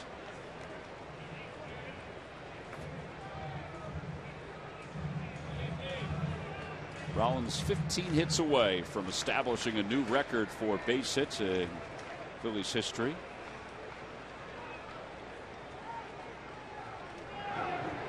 Breaking ball, 0-2.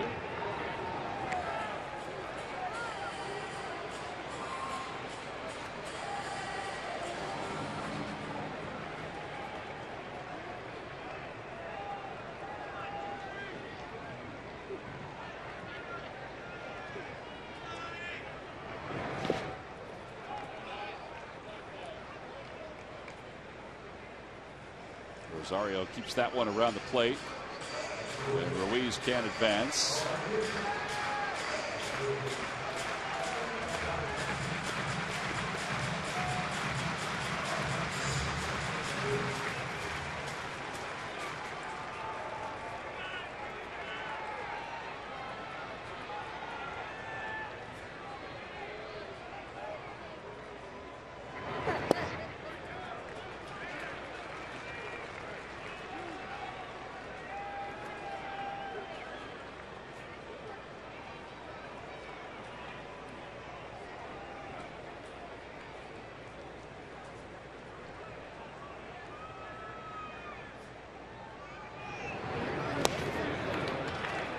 Now the runners will be off with the count 3 balls and 2 strikes, 2 men down here in the bottom of the 5th inning.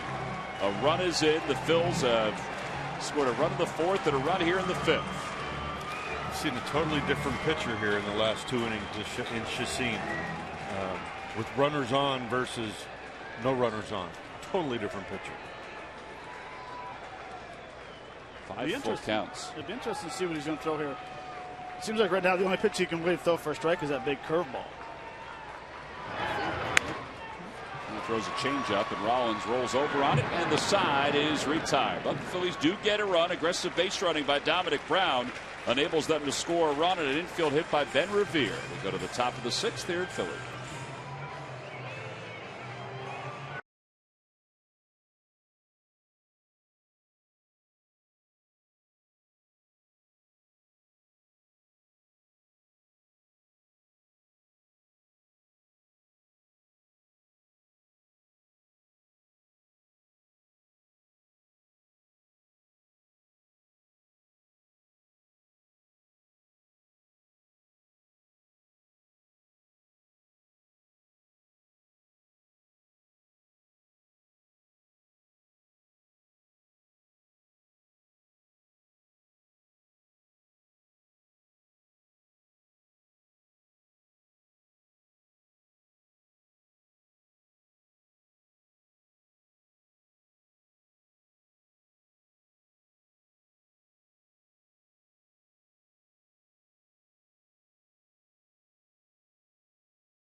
effectiveness of Jonathan's pitches entering this season.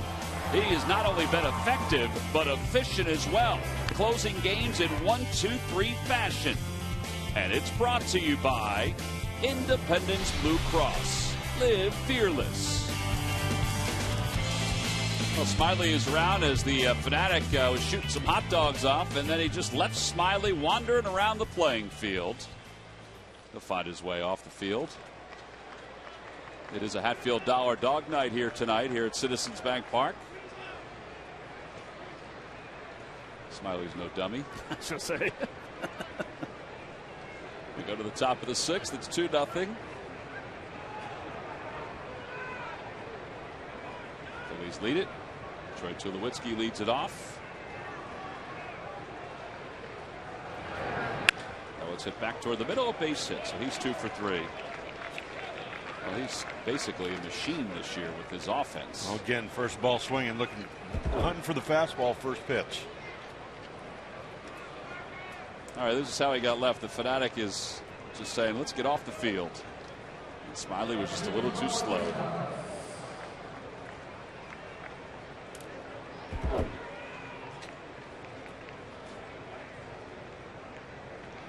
Figured, all right, it's time to take some photos.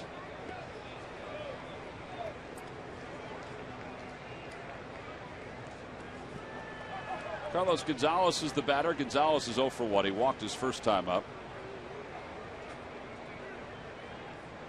Shows bunt, misses, and it's 0-1. If you're Walt Weiss, do you want Carlos Gonzalez, your cleanup hitter, button in a spot like that? Not really. And we saw it in Colorado when we were there. He tried to bunt for a base hit.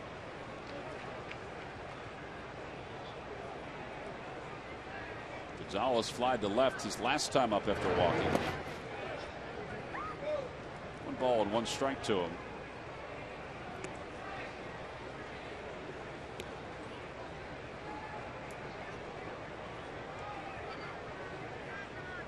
In 2009, the last sacrifice bunt. That spot he was looking to get a guy in scoring position, but also get himself on too.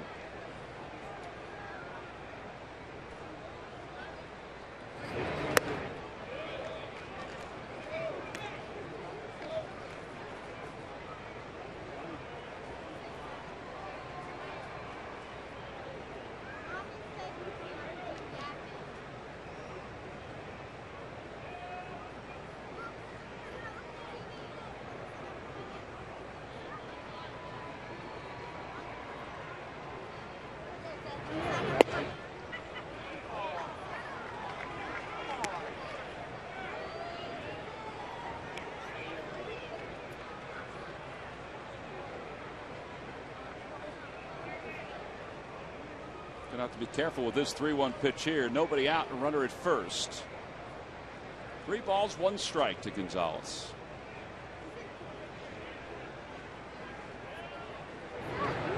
And a changeup, ball 4. So now 2 on.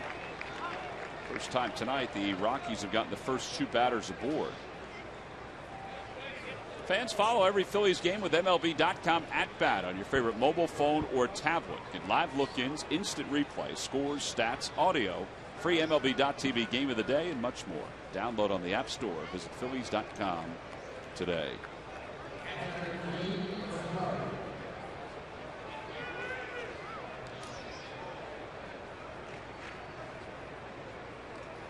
All right, so here's Rosario. He hit it to a double play his first time up. Kendrick has been helped out by 2 double plays, 1 on a line drive, the other one on a ground ball. Figure he was going to be swinging first pitch. How many pitches, Jamie, has he seen now? 4? He's seen 4 pitches yet, and he swung at 3 of the 4. All of which have been strikes. But yeah, when that ball's coming into your hand, he's hacking. Quite aggressive.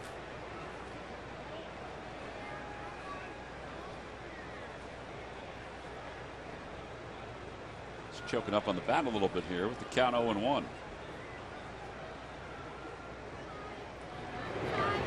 Breaking ball, and it's 0-2.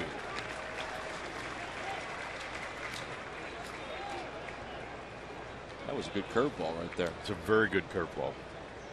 The nice thing is In the 2 previous at bats, Kyle's thrown him 3 fastballs and gotten him out twice. He hasn't seen all the other pitches yet. So that plays well for Kyle in this situation.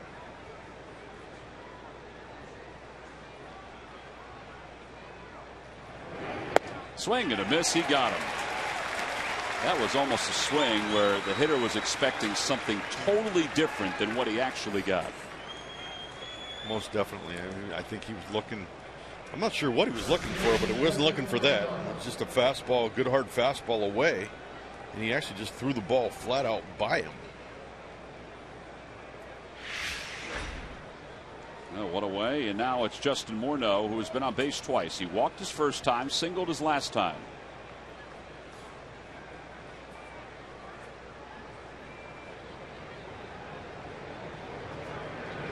Ground ball toward first. That's a fair ball over the bag. Howard will flip to Kendrick, covering, 2 outs.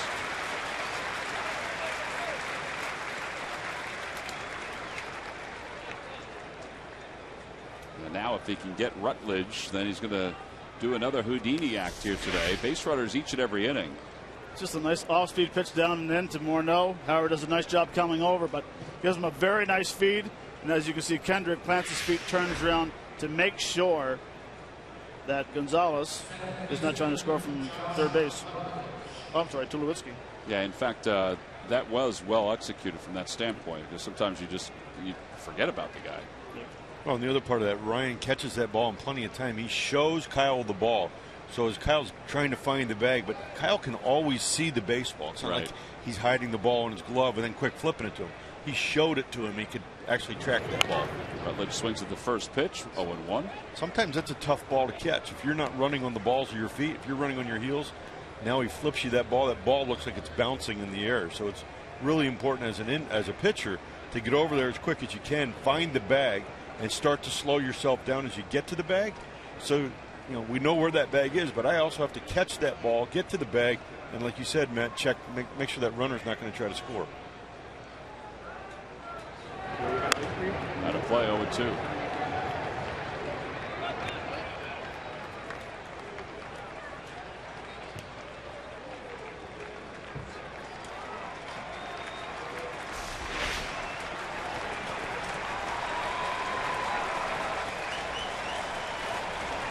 Another good thing right there is Kyle's actually giving him a target where to flip the ball to.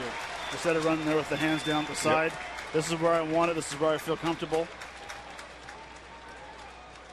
0-2 the count to Rutledge. And the pitch. Outside with a cutter. It's 1 ball, 2 strikes.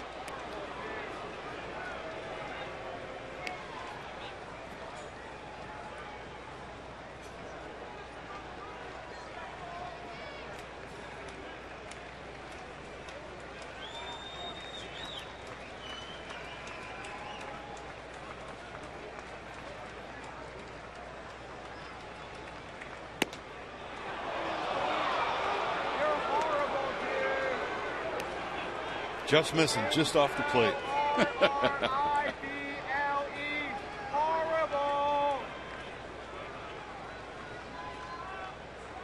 What I like is that the last pitch to Rosario was 92. That pitch there was 93. So he has it in the tank, and instead of throwing the changeups and curveballs, now he's going up there trying to spot a good 4-seam fastball. You want to make your pitch here, though. You don't want to go 3-2. Popped him up. Foul territory. Ryan Howard has a beat on it. 2 hands. 2 hands it is. Kyle Kenner works out of a jam here in the 6th inning. No runs, 1 hit, 2 men left. Tosses aside the 2 batters getting aboard to start the inning, and we'll go to the bottom of the 6th.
To you by Delaware Valley Honda. Visit your local Delaware Valley Honda dealer or shophonda.com. By McDonald's, any size hot or iced coffee is just $1. McDonald's, I'm loving it. By AT&T, mobilizing your worlds. And by Budweiser. Here's to Budweiser. Here's to baseball. Our salute to veterans here at Citizens Bank Park included some of the active members of today's military, and also members who had served in World War II, the Korean War, the Vietnam War, Desert Storm, all out here today prior to the start of the ball game and get a chance to enjoy a game today. Chase Utley will lead it off here in the bottom of the sixth. The Phillies are up 2-0. And Utley takes a strike. It's 0-1.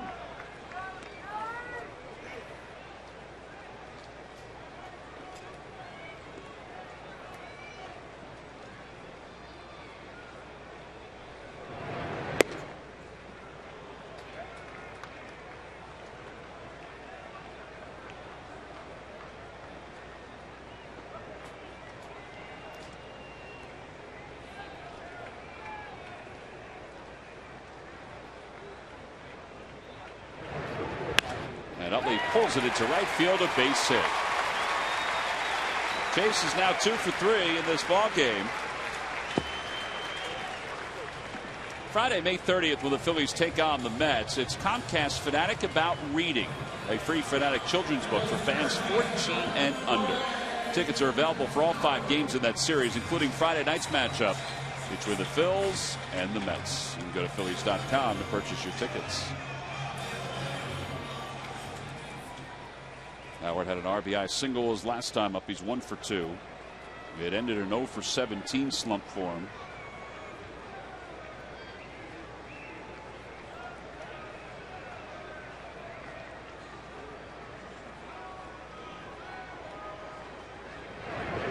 That one is pulled deep down the right field line. Foul.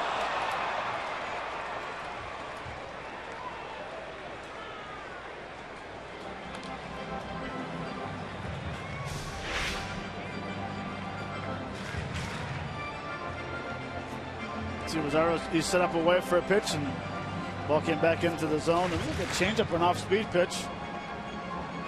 But even though it was a foul ball, I like the fact that Ryan was aggressive, and it wasn't seem like he was feeling for the swing.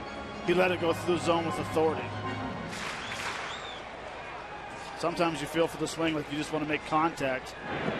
If you swing through it with authority. Who cares? Because then you're free and easy. And you'll have the bat speed you need. You'll have all those things that'll give you hopefully a positive result. No balls and 1 strike to Howard. Outside, 1-1. Now the infield alignment for Ryan Howard is actually decent because a lot of his balls will go out towards shallow right center field. A lot of his line drives. So with a runner at first, the infielders are on the infield dirt. They're not back on the outfield grass. At least the second baseman Rutledge isn't. Third baseman Culberson is shaded toward the middle. That ball is hit toward right center field. It's hit well. Going back on a Kadire. It is gone. A 2-run home run by Ryan Howard. 8th home run of the year. And the Phillies now lead 4-0.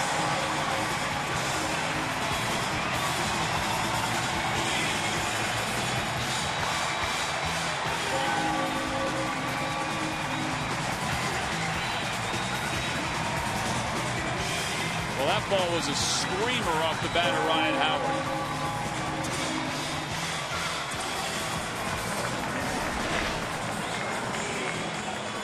You see this pitch right here, down the middle of the zone, and what I like about it is that his head was down. He stayed through the ball and he drove it to right center, which I think it really helped out with that first swing by just going out and having that confidence, saying, nice easy swing. Drove it to right field for a huge 2-run home run. Well, it makes a winner out of Tyrone Williams and Lindenwald. $200 in the McDonald's home run jackpot. And for Ryan Howard, it's his first home run since the 8th of May against the Blue Jays. Couldn't have come at a better time. It's going to send Chacin to the showers with nobody out here in the 6th inning.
Matt, this is a pretty sweet swing right here by Ryan Howard. No, it is, and everything's very quiet. The hands go back, drives to the zone very nicely, and everything's in place. And he has that nice little finish. All right, and the thing I like the most is right here with his foot. His foot stays there for the whole time.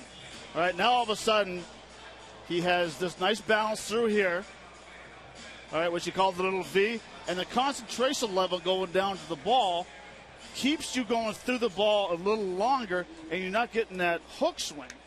Now all of a sudden he stays to the ball, but the key to this swing is that foot right there stays closed. Now the point of contact, he's opening his foot up, using his hips, using the backside, and driving it through right center. And it resulted in a 2-run home run to right center field, his first since the 8th of May. So Howard's given the Phils a 4-0 lead. He has 3 RBIs, 28 on the season. And Howard is now 9 RBIs away from 1,000 for his career. Tommy Canley is the new pitcher for the Rockies. He'll take over for Chacin. And Marlon Byrd is the batter. It's 1 ball and no strikes to Byrd. Out to left, or out to right field, excuse me. Kadire is there.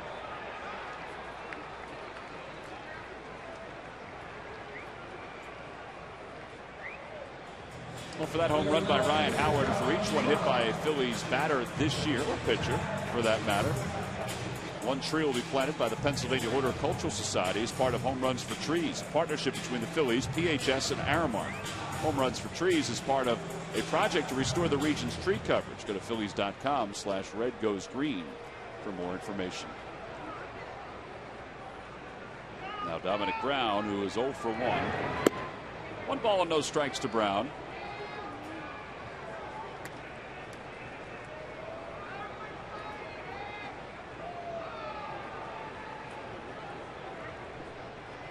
Brown walked his last time, and it was his aggressive base running that set up the run the Phillies scored in the 5th.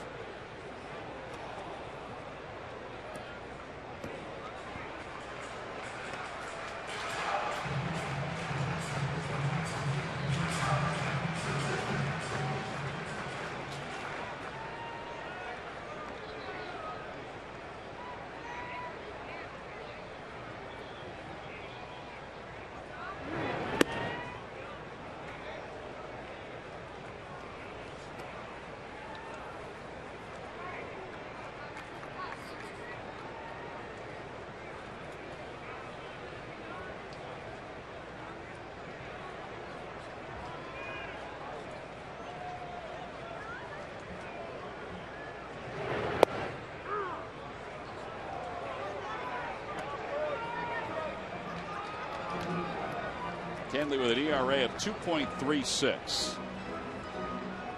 He was with the Yankees organization a year ago, played in Trenton, was 1-3 with a 2.85 ERA as Trenton won the Eastern League title. Brown chops it foul. He was picked up in the Rule 5 draft by the Rockies. You can see his overall numbers. He's allowed some base runners, but the batting average against. Over toward the hole. Tulowitzki gets to it, flips over to first, and it's over the head of Morneau. Into the dugout, and Brown will get seconds. That ball actually came into the camera well. That should be an automatic second base. Easily, yep. And they're going to talk about it. They may even be able to just chat about it without looking at replay. I would think one of the other umpires saw it. Well, actually, Wolfie came out and he gave the safe sign as well.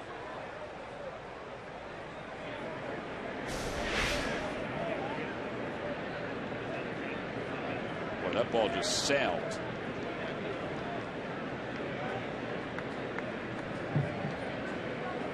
Hits that. Yeah, just it went right past one of our camera operators here at the ballpark, Dave Dittinger. And hit off the ceiling. Yeah, we go. Yeah, they can talk to each other about this.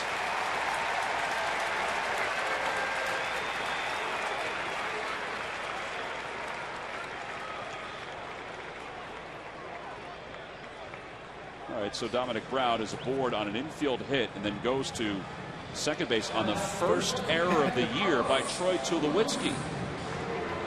Troy Tulowitzki had the most chances, or second most chances in the National League as a shortstop without an error this year, but he had the second most chances overall. I've seen him make that play and make it look routine numerous times.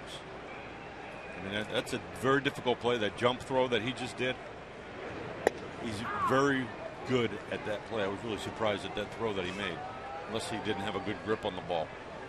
Well, and actually Dominic Brown came out of the batter's box from first step to the last step, full speed. But Mike Schmidt said yesterday he was smelling that knock. He was getting down the line good. No balls and 1 strike to Carlos with the runner at second base. Inside and low, 1-1. Now, if you're wondering about whether that play is reviewable or not, boundary plays are reviewable. But the umpires, without having to use replay, and you would expect that somebody would have seen that that ball hit the roof of the dugout and shot back.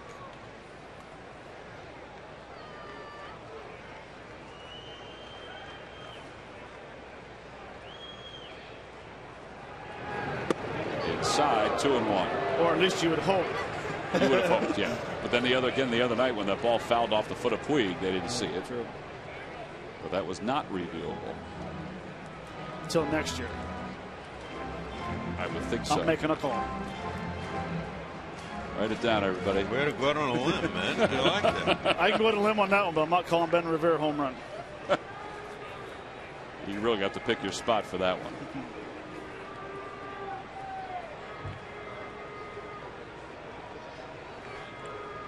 Two balls and 1 strike to Ruiz.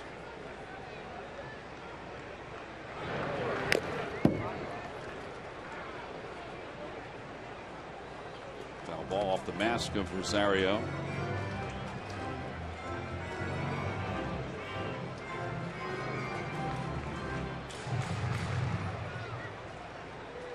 Phillies have scored 4 runs tonight on 8 base hits.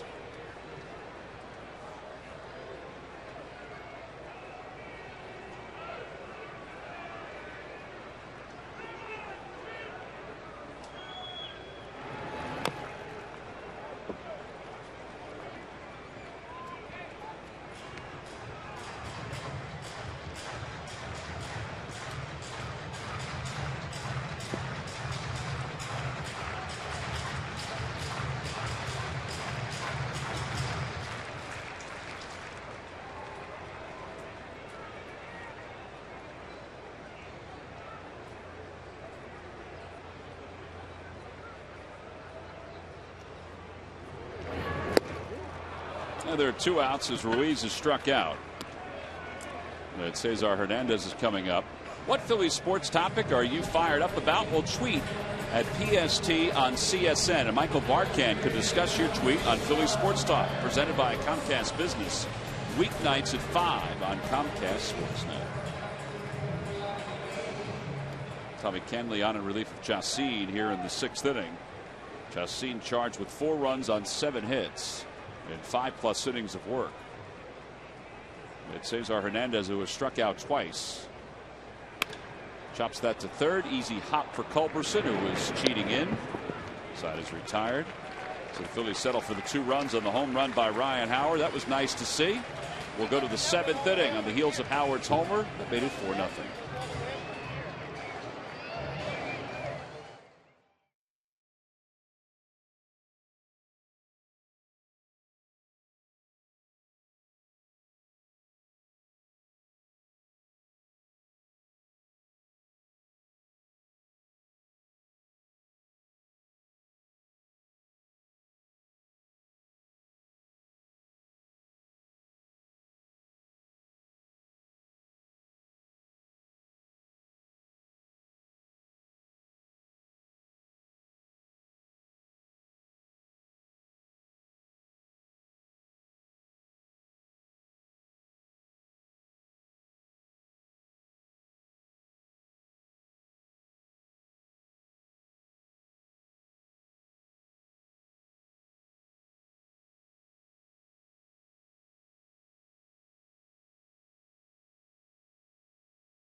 Time now for your local Honda dealers game summary. And the summary is the Phillies are riding Ryan Howard's 3 RBIs and the pitching of Kyle Kendrick to a 4-0 lead.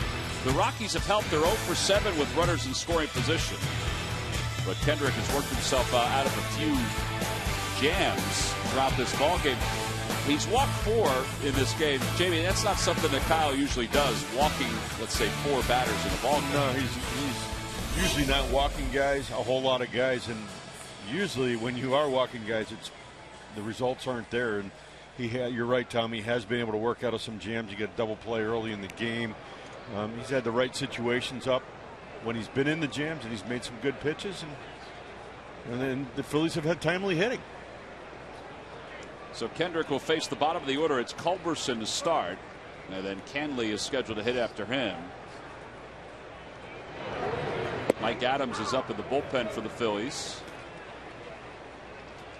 As we begin the 7th, there's Adams throwing in the Phillies pen. Phillies have Justin DeFreitas, who is also in the bullpen. He was there yesterday. Over to third. May have broken his bat. Hernandez quickly gets it over in time. 1 out. With 1 away here in the 7th, it's time for the Major League Notebook. Murph? All right, Tom, thank you very much. Brought to you by Gwinnett Mercy University. And the New York Mets, as you mentioned before, have had enough, and hitting coach Dave Hudgens has taken the fall. He was fired today after the Mets' 5-3 loss. The Mets entered today's game with a .237 team batting average. That's worse than the majors. Minor league coordinator Lamar Johnson will take over. And they also cut Jose Valverde from their bullpen today, so he is no longer on the team. And yesterday, A.J. Ellis did not even play in the game here at Citizens Bank Park, where Josh Beckett threw that no-hitter, but he was injured in the celebration afterwards. Severely sprained his ankle in that celebration, guys, when he stepped on Drew Buterra's mask that had been discarded after the no-hitter. And he sprained that ankle. He is headed back to the disabled list. He had just gotten off the disabled list 10 days ago with a bad knee. He is headed back. So A.J. Ellis out for at least 15 days, guys. I'll tell you what, I mean, we've watched that celebration over and over again, unfortunately. I don't even remember seeing him do that. That happened on the mound, right? Yeah. It happened on the right side, on the first base side. I saw someone you did going see up. it. I saw someone going out. I thought actually he got his foot stepped on. And then I kind of put my head down because I wasn't very happy that the no-hitter happened. But I actually saw the guy, and I guess it was AJ, who rolled his ankle or whatever it was. And those celebrations can be dangerous. I say those no-hit celebrations, you got to watch out for them. Brandon Barnes is the pinch hitter. It's no balls and 2 strikes. Back toward the middle. Rollins ranges to his left. Got a big hop. Throws in time. 2 outs. And now to the top of the order for Charlie Blackmon.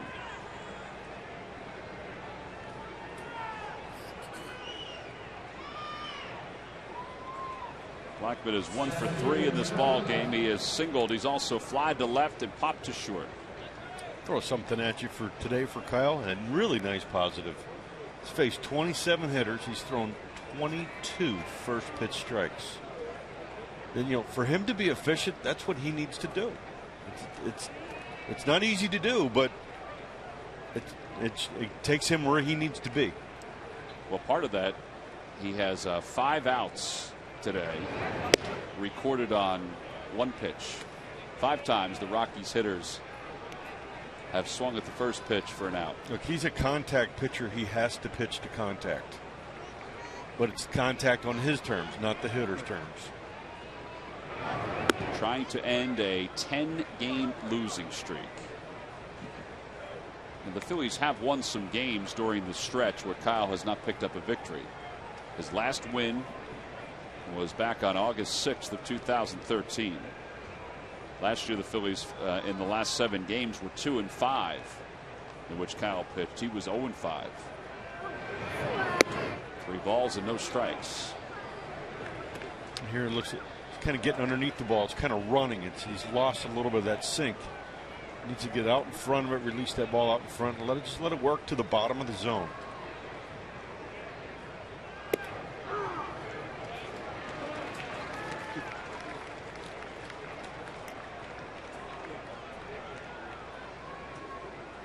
Michael Kadire is on deck in a 4-0 game.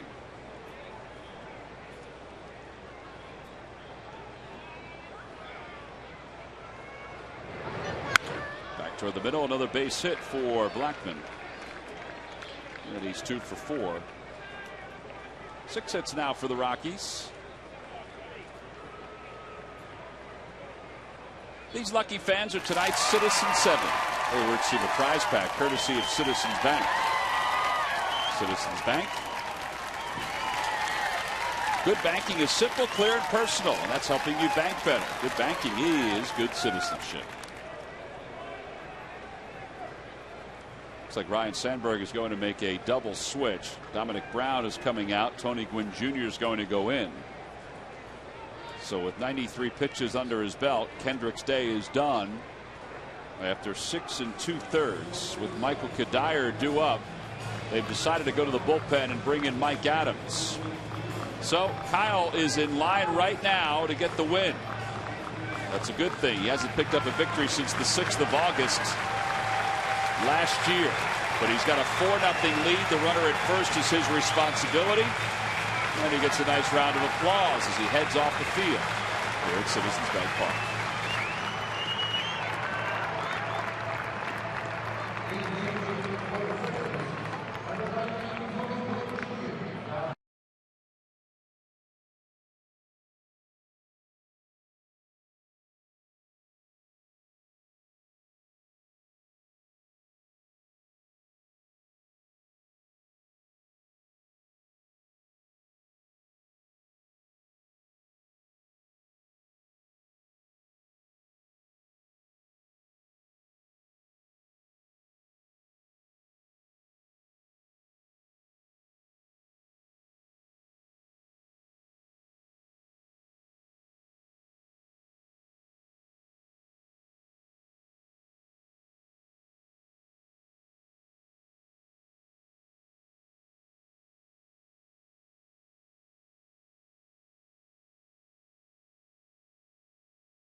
Memorial Day 2014, we remember those who gave their lives for all of us on what's turned out to be a beautiful day and a very nice weekend here in the Delaware Valley. The Phillies lead the Colorado Rockies in game 1 of this 3-game series here at Citizens Bank Park. We're in the top of the 7th inning. There are 2 outs, and Ryan Sandberg saw enough. He decided to make a pitching change, take Kyle Kendrick out. Nice to see that some of the members of the armed forces are getting a chance to enjoy today's ball game here in Philadelphia. Mike Adams in his 16th game, 2-1 at 2.57 ERA.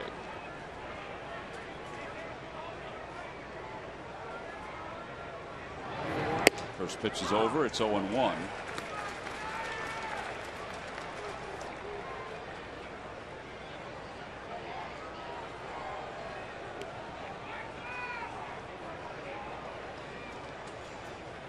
Kadire's 0 for 3 lifetime against Mike Adams. He has a strikeout. Jake Diekman's in the bullpen for the Phillies as well. There was a double switch made. Tony Gwynn Jr.'s come on to play left field, which means he'll lead off the bottom of the 7th inning. There's Tony.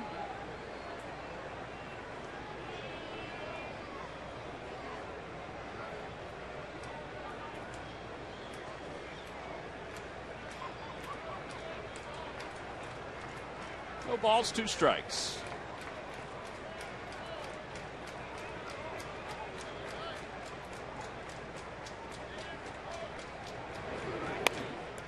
strikeout into the Phillies dugout.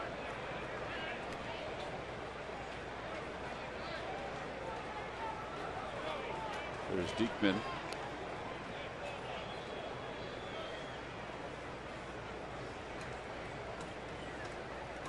If it gets to Carlos Gonzalez, that's when Diekman, you would think, is going to commit to this ball game. You hope it doesn't get to Carlos Gonzalez, because he would be the tying run. 0-2 pitch in the dirt. 1 ball, 2 strikes.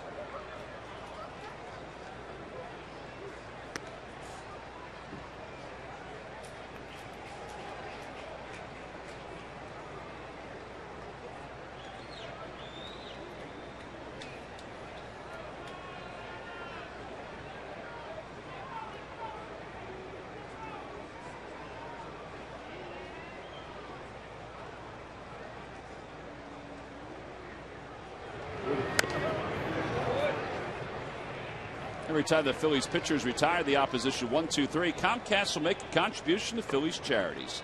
Phillies baseball is brought to you by Xfinity, your home for the most live sports.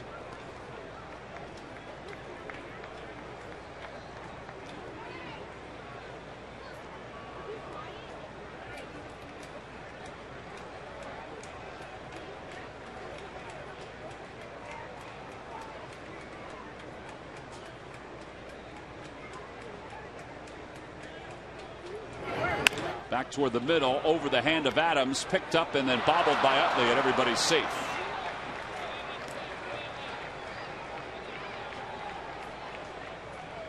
They call that a base hit, so that'll put runners on first and second for Tulowitzki. I don't know if he would have had a play over at first. I don't think he had a play at second. That was probably the only place he could have gone.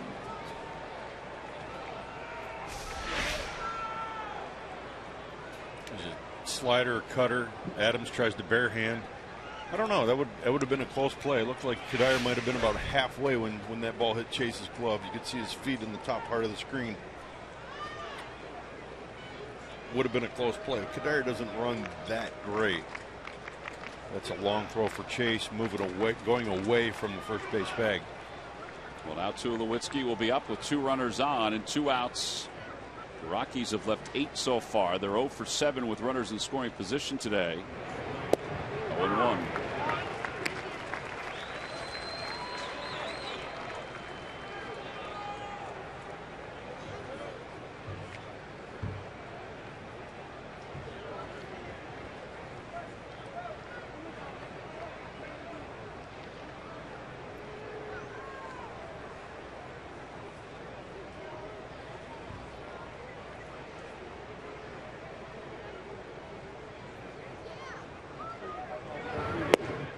Good spot for that pitch. A great pitch right there.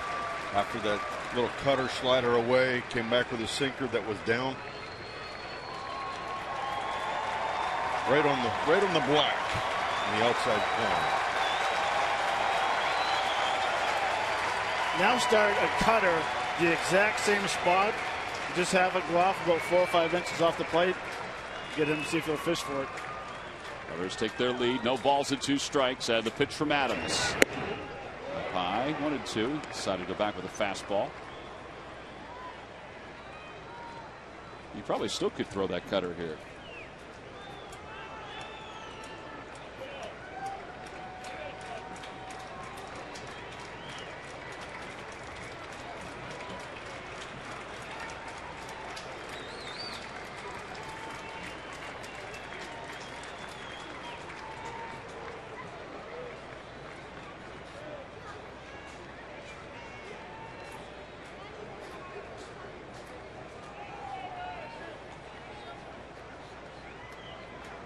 One ball, 2 strikes to Tulowitzki, 3-hitter for the Rockies.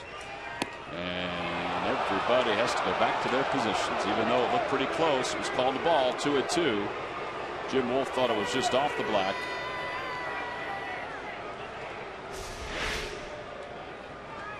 You see it.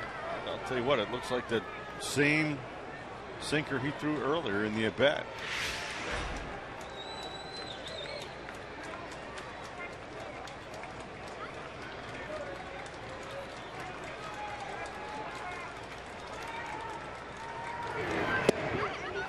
There's the cutter, but now it's 3-2.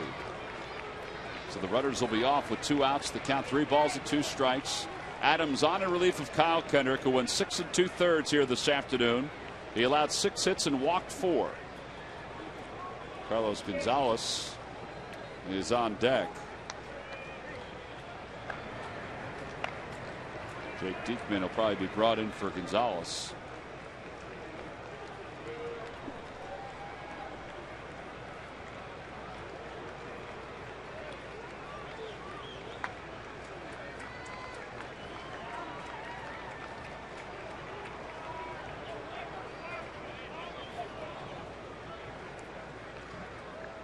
Jimmy, what are you throwing here, bud? I'm thinking a slider or that cutter down and away. I'm just not liking that ball in. Swing and a miss. He got him. That ball wasn't in. It was a cutter, and it was in the right spot until Tulowitzki's down on strikes to finish off the 7th inning. No runs, 2 hits, and 2 men left. Mike Adams is able to close out the 7th inning here for the Phillies. Well, we're going to stay here at Citizens Bank Park as we go to the bottom of the 7th inning. And Jesse Neese, Staff Sergeant Jesse Neese, is going to sing God Bless America. He is a member of the United States Army Chorus Quartets. God bless America, land that I love. Stand beside her and guide her through the night with a light from above. From the mountains to the prairies, to the oceans white with foam. God bless America, my home, sweet home. God bless America, my home, sweet home. Staff Sergeant Jesse Neese, United States Army.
Plus bonus cash. ShopChooseNissan.com. Buy Xfinity, your home for the most live sports. And buy Chevrolet. Visit your local dealer at ChevyDealer.com. That's the unofficial start of summer this Memorial Day. Obviously, summer doesn't begin from a calendar standpoint till June 21st, but this is when folks are kind of setting their sights on some warm weather. Temperatures have been in the 80s the last couple of days.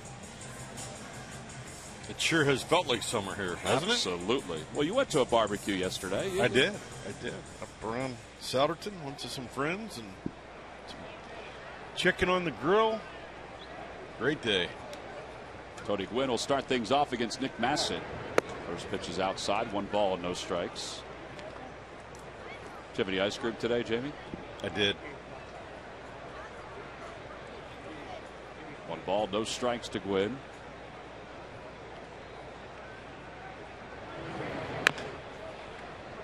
One ball, 1 strike. All right, what kind of ice cream did you have today, Jamie? Let me see. I had a little bit of this one and a little bit of that one. Black cherry and cookies and cream. Right there, there, and there. Black cherry and cookies and cream. Those are the options. Yeah, I mixed them today. It's the first time I've mixed my ice cream with Frank. Did Frank coax you into mixing your ice cream? No, he didn't. He didn't. He's kind of let me make my own choices since about the first week. First week, he really tried to persuade me which way to go. Gwynn shows bunt, and that's a strike. It's 1-2. And by the way, we got in the backdrop there, natural Turkey Hill ice cream. Well, every day, for years and years and years and years, you can get Turkey Hill ice cream, a variety of flavors, here at the lunchroom at Citizens Bank Park. Inside, 2 balls and 2 strikes. And our buddy Frank is usually there scooping it out.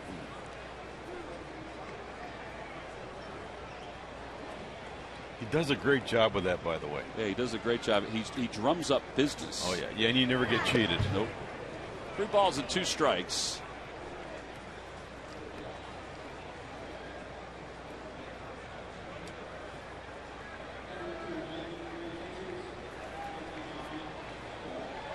It'll be Gwynn, Revere, and then Jimmy Rollins. The Phillies lead it 4-0 here in the bottom of the 7th. Off the end of the bat, out of play, and it remains 3 balls and 2 strikes. Phillies lost 2 of 3 to the Dodgers. This 11-game homestand did not start off particularly well with those 2 losses and the no-hitter. But they're trying to get back on track here this afternoon. And there's ball 4. So Gwynn takes a couple of close pitches and works out a walk. And that'll bring Ben Revere to the plate. As promised earlier in the game, we have the AT&T fan photo of the game. This one comes from Stacy. And Stacy enjoying a day at the ballpark with some friends. You can send your photo to hashtag #PhillyFanPhoto for a chance to be shown in an upcoming game broadcast. Brought to you by AT&T. So Matt, tweet your photo. Think we could take one of those and send it in, see what would happen? I would think that if you guys sent it in, Murph did a selfie. Yeah. It got on. Murph, do you know people? Is that how you were able to get that selfie on? I do know a couple people, yeah. There's a live drive base hit to right field. Now 1st and 2nd with nobody out. Ben Revere has 3 hits this afternoon. He now has 8 hits on this homestand. Yeah, that'll bring Rollins to the plate.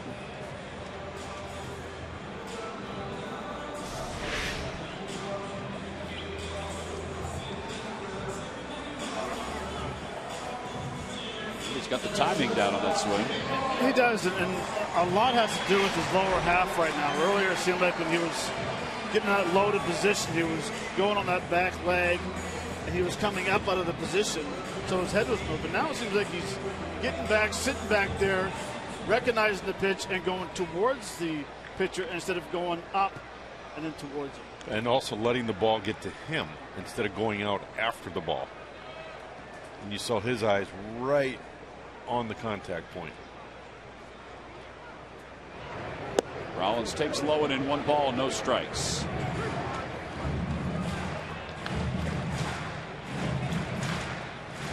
Phillies try to put a couple more runs on the board here and maybe put this game away here in the bottom of the 7th inning. They've been shut out 5 times in the last 10 games here at home. Trying to return the favor to the Rockies here this afternoon.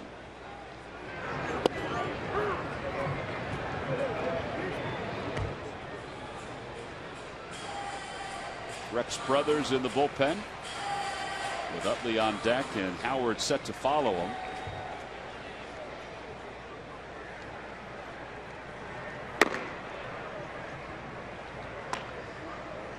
Instead of Diekman, it's Bastardo throwing in the pen now for the Phils. To the right side. Quick toss to second for one. That's all they'll get. And that'll put first and third for the Phils with one man down. Fielder's choice for Rollins. And Walt Weiss signals to the pen, so that will be it for Nick Massa. Chase Utley has 2 hits here this afternoon. Will face the left-hander Brothers with one down here in the bottom of the 7th inning. So another pitching change for the Colorado Rockies. Chase Utley will see a guy that he has seen several times before.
Down Kyle Kendrick today, Jamie.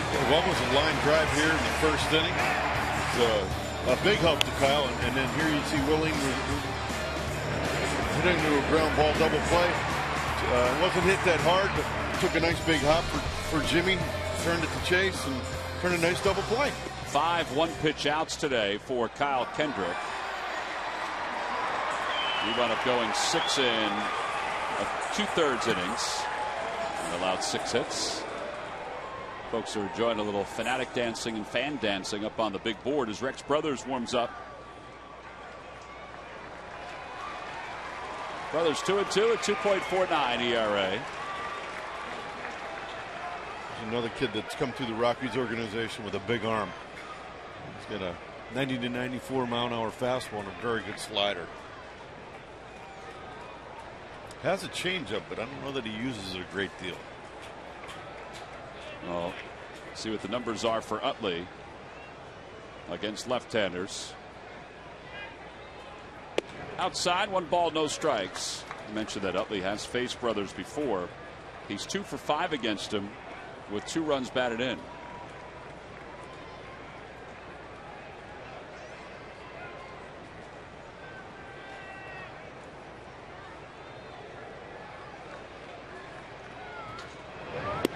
Outside, 2-0.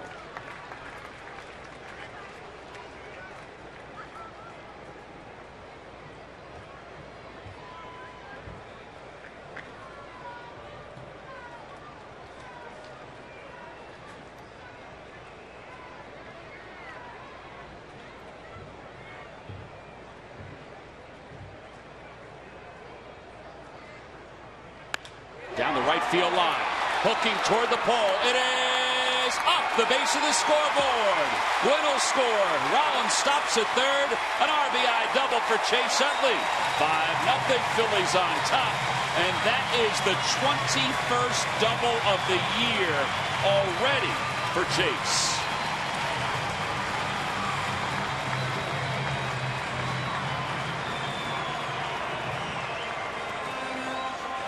These 2 base hits. That's his 3rd hit overall. His 2 base hits, though. It's incredible for Utley this year. Yeah, he's just a doubles machine, and he really worked himself into that count where he got ahead in the count with 2 sliders, and then got a fastball that he could handle up and in, pulled his hands inside and stayed inside the ball and drove it off the base of the wall. For here's another double. Now here's Tony Gwynn. Now this is perfect technique. Back to the bag. And he can either score on a sac fly, or if it drops, he can score easily. Exactly. Infield is in with runners on second and third, and Howard loops it out toward left. Gonzalez won't get it. Utley read it perfectly. Rollins is coming home. Utley's right on his heels. He's safe at the plate. A 2-run single for Ryan Howard. It's 7-0 Phillies. And Howard has a 5 RBI afternoon.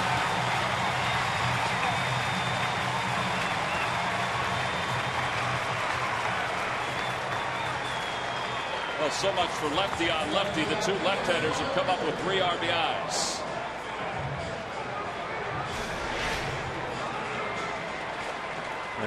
Another great at bat. I think it's great to see both of these guys hit the left-handers.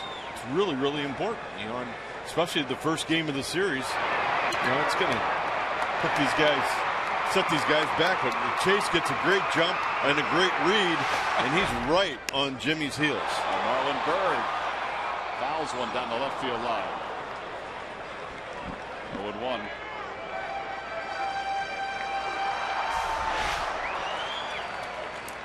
Here you see where Chase is, and then we'll see the pitch. And look, he starts to go. He reads it. He keeps moving, and he's running the bag. Jimmy's 15 feet ahead of him. By the time they cross the plate, they could almost been holding hands.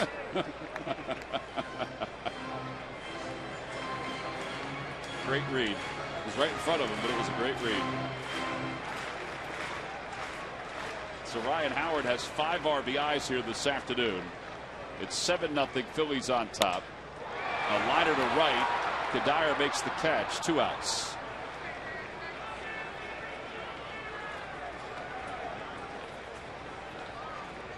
One 2-hour and 45-minute game. Ryan Howard has 30 RBIs total now. 5 RBI day. It's the first time he's had 5 RBIs since 2012. And all last year without a 5 RBI game. And really it came up with that, especially the first at bat with a 2-out RBI base hit to right field. Still believe that fastball he hit off the wall, foul down right foot corner. Got to swing back in shape a little bit, realizing that his hands are still quick. Stay back a little bit.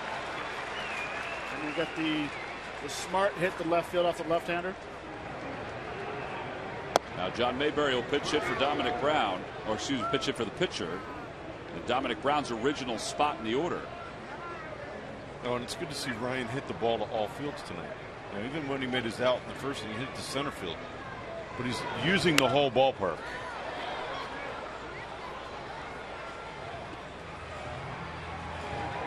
A lot of good things going on here today.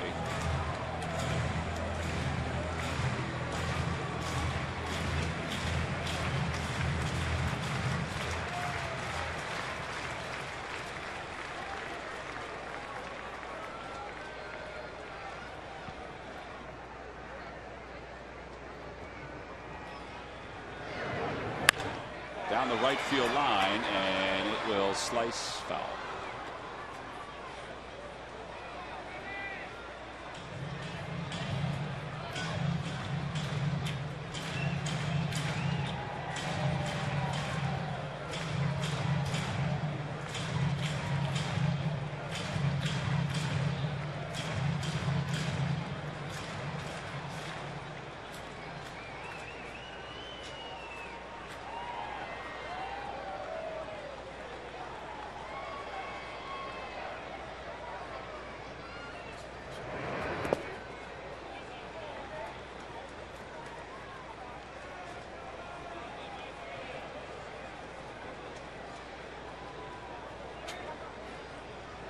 Two and two to Mayberry. Carlos Ruiz waits on deck. It looks like Bastardo's going to come on to pitch the top of the 8th inning. He's been warming up for a while. Mayberry set. Howard leads off first. Ground ball foul.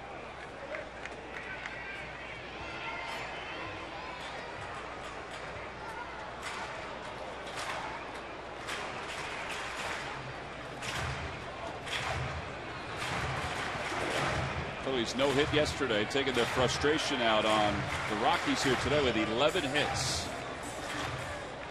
Somebody has to pay. We always talk about that. After getting shut out or a 1-hit or 2-hit. That ball is crushed deep to left field. It is gone. 2-run home run for John Mayberry. 9-0 Phillies.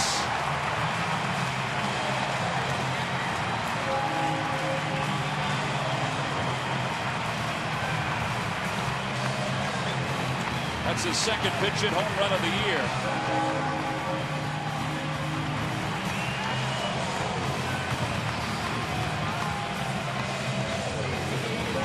Tried to sneak a fastball inside to John, and he was almost like he was waiting for it. Pulled his hands inside and got the barrel of the bat to the ball and stayed back very well and opened his hips and drove it out of the ballpark. Now Carlos Ruiz. They brought in the lefty brothers to face Utley. He drove it to the base of the wall for an RBI double. Then it was Howard, a 2-run single. After Bird lined out to right, it's Mayberry's pinch hit home run that makes it 9-0 Phillies. Mayberry's last home run was the pinch hit home run against Chicago.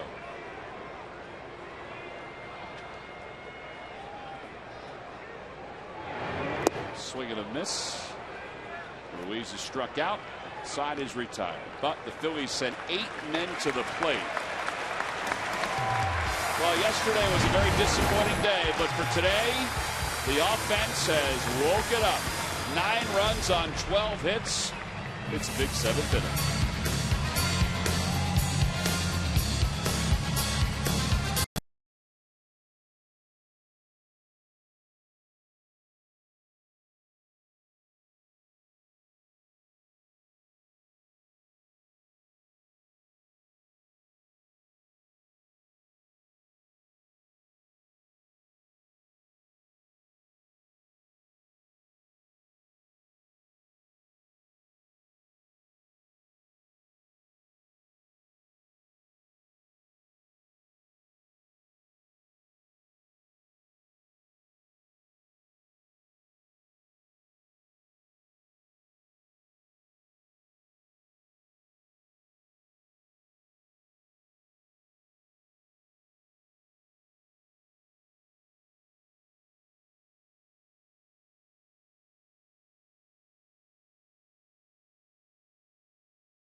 Time now for the Subway winning box score. Yesterday it didn't look that good for the Phils. Today, well, today it looks outstanding. Look at Utley and Howard, 6 for 10 combined, or 6 for 8 combined, with 6 RBIs and 5 runs scored.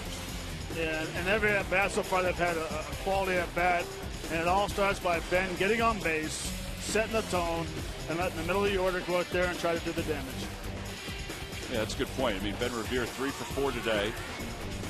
So a good day for the Phils as we get set for the top of the 8th inning. Antonio Bastardo will take over. John Mayberry stays in the ballgame to play first base. There are Bastardo's numbers.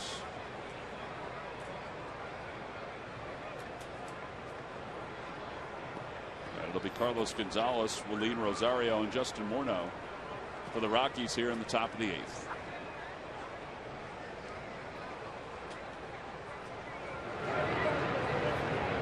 Fastball 0-1.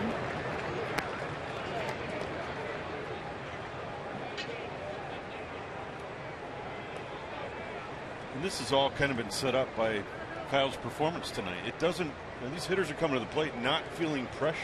I have to get a hit here. And they've been able to get themselves in some really good hitters counts and allow just their basic instincts and skills to take over. Instead of having to be playing from behind all the time and trying to score the, have the 5-run inning. And this allows them, they pecked away, and all of a sudden beat them down enough where put a big crooked number up. It's a foul tip, and it's 1-2. Yeah, we talk about this 10-game losing streak that Kyle has been part of since the 6th of August last year when he won last. During that time, the Phillies have been shut out 5 times in 16 starts and have scored 1 run or fewer in 8 of those 16 starts. So today, they're making up for some lost time. Over to first, John Mayberry's there.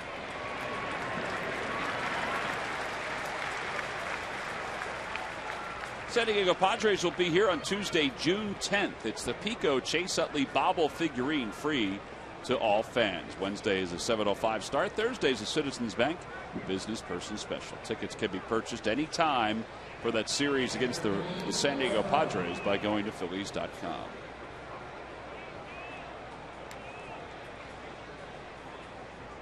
Phillies will play not only the Padres on that homestand, but also the Cubs before they head out to Atlanta and St. Louis. That's their second road trip of the month of June. Rosario, the batter. Boy, he does like that first pitch. It doesn't get cheated too often.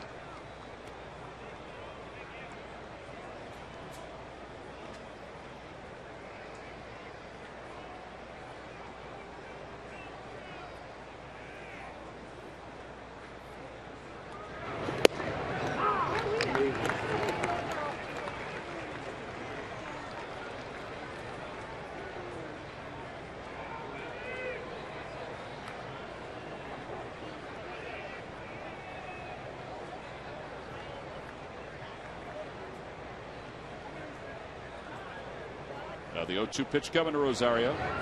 Inside, 1-2. Well, that's a nice 0-2 pitch right there. Make him move his feet a little bit. Get him a little uncomfortable.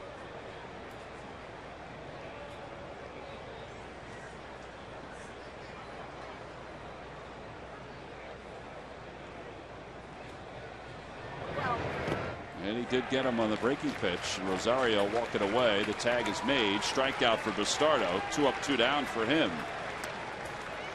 And now Morneau, who is walked, he's singled, and he's also grounded out to first. You see a good slider. It's got a lot of depth to it. Rosario commits to it, can't hold up a swing. Chooch blocks the ball nicely, keeps it in front of him. Textbook. Interesting grip, though. I don't know if I've noticed that with Bastardo. The fingers come off the ball. He's not squeezing the ball then, which is great. You want to have a loose grip, but for whatever reason, that's where he feels comfortable with it. I like the camera work, though. Oh, it's great. Can the hitter see that, Matt? Watch here. Watch it. Ready? And the fingers come up. They go back down. Almost Well, like naturally, they're going to tighten up on it. Popped him up. Hernandez down on the grass. Oh, Antonio Bastardo needed an inning like this. A 1-2-3 inning. It's our first one of the day for the Phils pitching. We'll go to the bottom of the 8th inning here in Philadelphia. The Phillies enjoying a 9-0 lead.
Home half of the 8th inning. It's the Phillies 9 and the Rockies nothing. As we go to the bottom of the 8th inning. Well, Kyle Kendrick, fingers crossed, his 10-game losing streak may come to a close here this afternoon because his offense has given him some pretty good cushions. And his defense gave him some great support. He got a lot of ground balls. He threw a lot of first pitch strikes. He just utilized the strike zone early on. Borders had a couple pitches that didn't go his way, but he stayed with it. Like I said, defense played well behind him. Timely hitting, and he kept putting zeros up there, and it takes the pressure off of his offense. And I thought his tempo was very good today. I thought he was getting out there, and even though he might have got squeezed a few times in the first couple innings, he got back on the mound and was ready to go for the next pitch. Well, changes for the Rockies. Pacheco, the backup catcher, is in at first base. DJ LeMahieu is at second. Rutledge moves from second to short. And the new left fielder is Corey Dickerson. And Adam Ottavino is the new pitcher for the Rockies. As we begin the bottom of the 8th inning, it'll be Hernandez, Tony Gwynn, then the top of the order.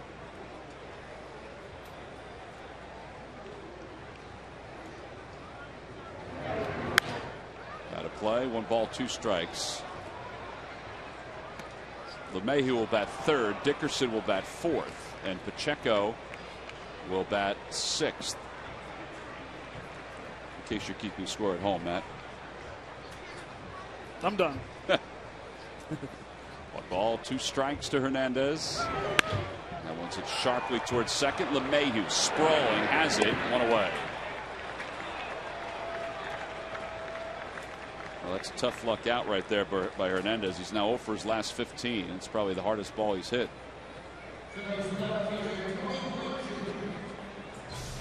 But this is a bad hit from. It was a very nice play, but he backed off a little bit on a swing. He took something off. He was trying to put the ball in play, taking a nice, easy swing.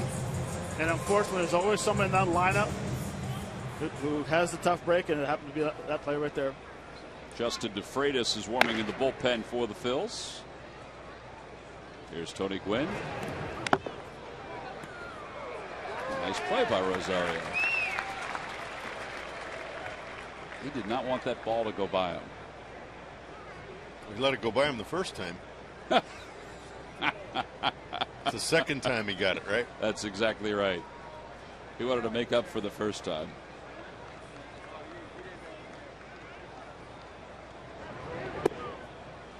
Two 2-0 to Ottavino.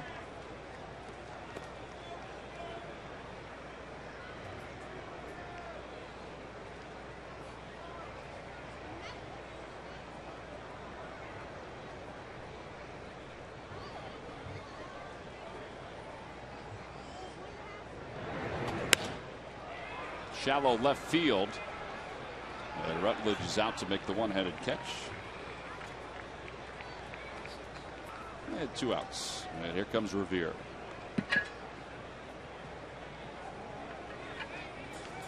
Revere is 3 for 4 in today's ball game.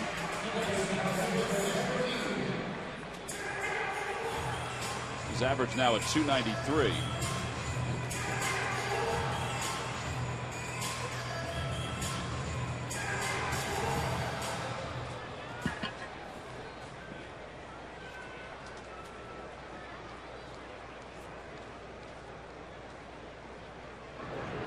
Brignac is out of the on-deck circle to pinch hit for Jimmy Rollins. There's Reed.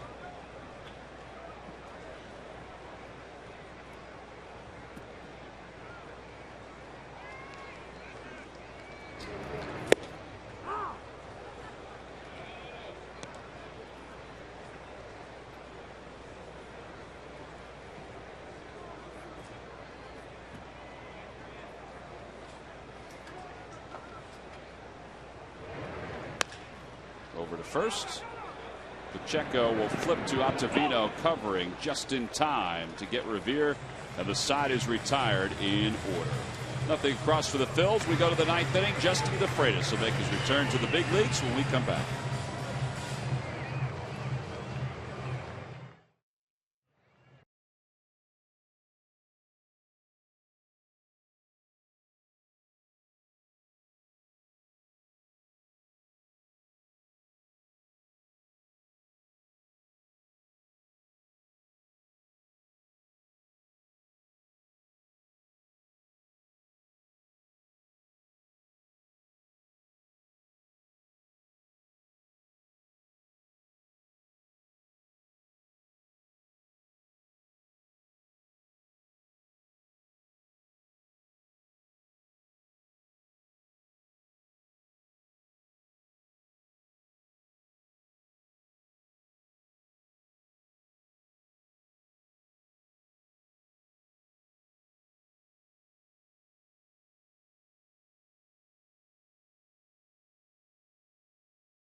14 and under will receive the Cliff Lee action figurine. It's compliments of Total. Tickets are available for all 5 games of that series, including Sunday's matchup with the Mets, by going to Phillies.com, or you can call the box office, or even stop on by. Beachwood innings, Ben Revere, after grounding out, gave that souvenir to those young ladies, and they were very excited about it. They took some photos with it. They had photos taken by everybody as they wandered back to their seats. Here's Justin DeFreitas. Pitched in 4 games earlier this year for the Phils. ERA of 7.20. His last 14 appearances at Lehigh Valley, 12 were scoreless. Said he fine-tuned some things, got a little tighter slider. And now he can get his feet wet here in the top of the 9th inning with a 9-0 lead.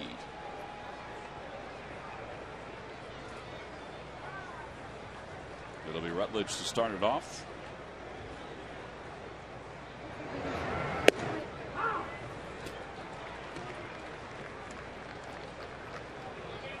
What would you guys look at for DeFreitas now coming back?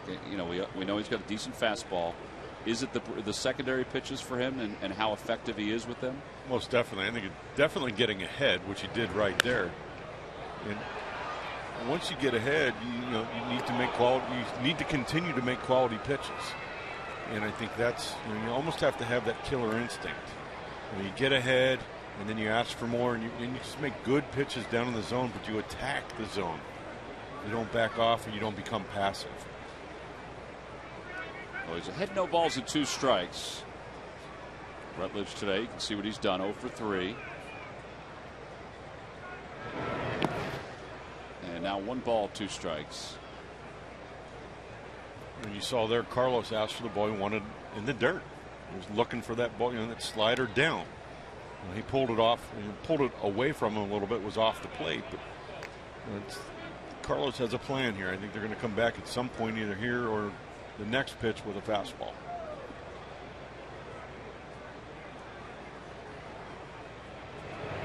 There's that fastball over to Brignac at short. Coming up after this ball game, Pure Auto Insurance presents Phillies Postgame Live, as the guys will break down Kyle Kendrick's appearance today, hoping to end a 10-game losing streak. Michael Barkan and Ben Davis are standing by. Well, DeFreitas now will face Culberson. Culberson is 1 for 3 in today's game.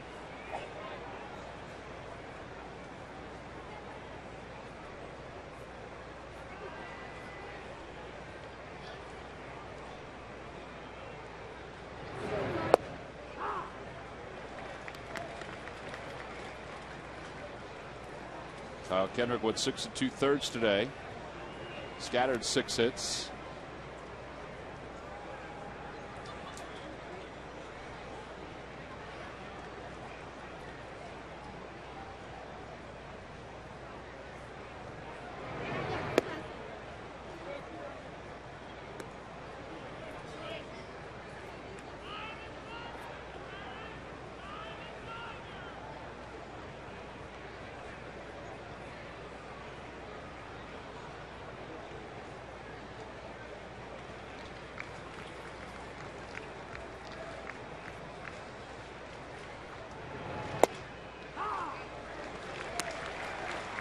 Good plane on that one, and it's 1-2.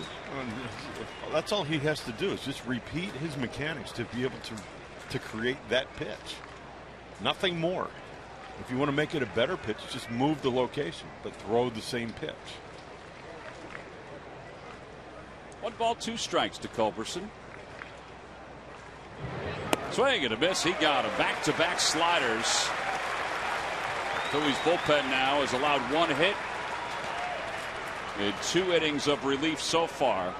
We mentioned it's been a gorgeous day here at Citizens Bank Park. It makes it better when you're up 9-0 a day after getting no hit. And it is obviously a beautiful place to be all the time. But as we hit the The end of May, the beginning of June. We start heading toward the summer. It's a great place to spend a few hours.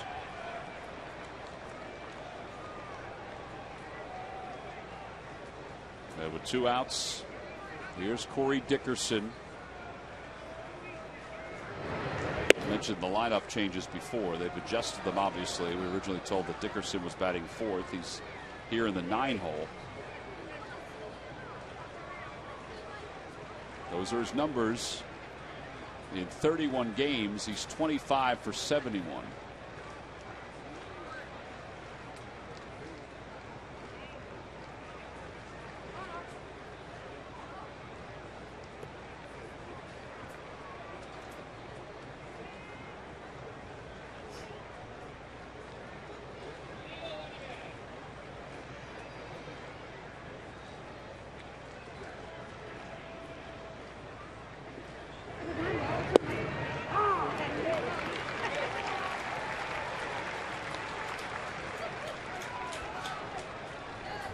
Phillies will be back at it again tomorrow against the Rockies. Tickets are still available by going to Phillies.com. We'll be on the air at 7 o'clock with Phillies pregame live at 6:30.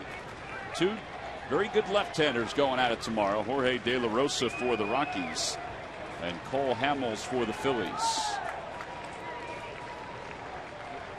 1 ball, 1 strike.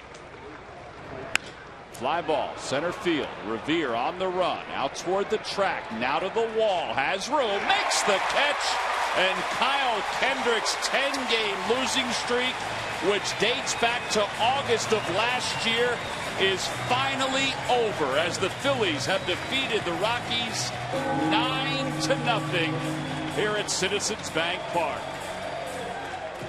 Ryan Howard is a big reason why. Howard with his first 5 RBI game since 2012. He is our Chevrolet player of the game.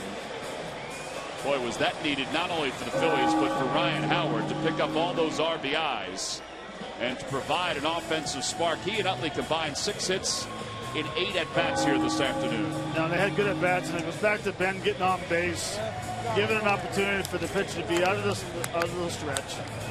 And these guys just slowed down their motions a little bit. They're coming off a tough game yesterday and coming back today and putting up some good numbers. Very nice. 24 hours after being no-hit by Josh Beckett of the Dodgers, our W.B. Mason deliveries of the game provided by the big piece here this afternoon. Well, it was an off-speed pitch down the zone. 2-0 RBI knock in the 4th. Then all in the 6th comes back. Gets a changeup out over the plate. Drives it to right center deep. Stays through it.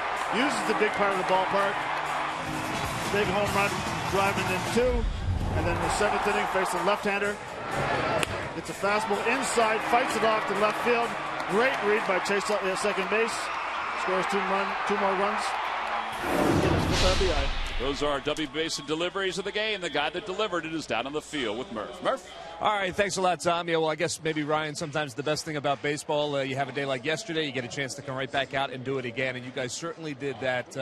Ryan Sandberg said he wanted to give you guys all another chance, that same lineup, and you were able to perform. Yeah, I mean, you know, what happened yesterday was exactly that. It was yesterday. I mean, that's the thing about baseball is we play every day. So, I mean, every day is a fresh day, and treat it as such. 3 hits for you, 5 RBIs, and your 8th home run of the season as well. Just talk about what was working right for you. I mean, you were hitting all fields today as well, so what was working for you? Yeah, I mean, I was just really trying to build off my last at-bat from yesterday. I hit a line drive out to center field, and was able to redo that, the first AB, and really just try to stay within myself and just take a nice easy swing today.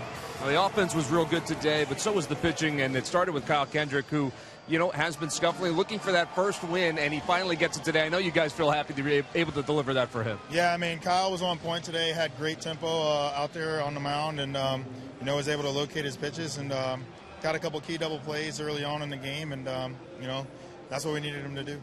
All right, you certainly did that. You guys got it done as well. Ryan, thanks for your time. Tom, back upstairs. All right, Murph, thank you very much. The Phillies offense with 9 runs on 12 hits. It's always a happy night at the ballpark when you can pull out a victory. The Phils did just that. We'll be back to wrap it up right after this.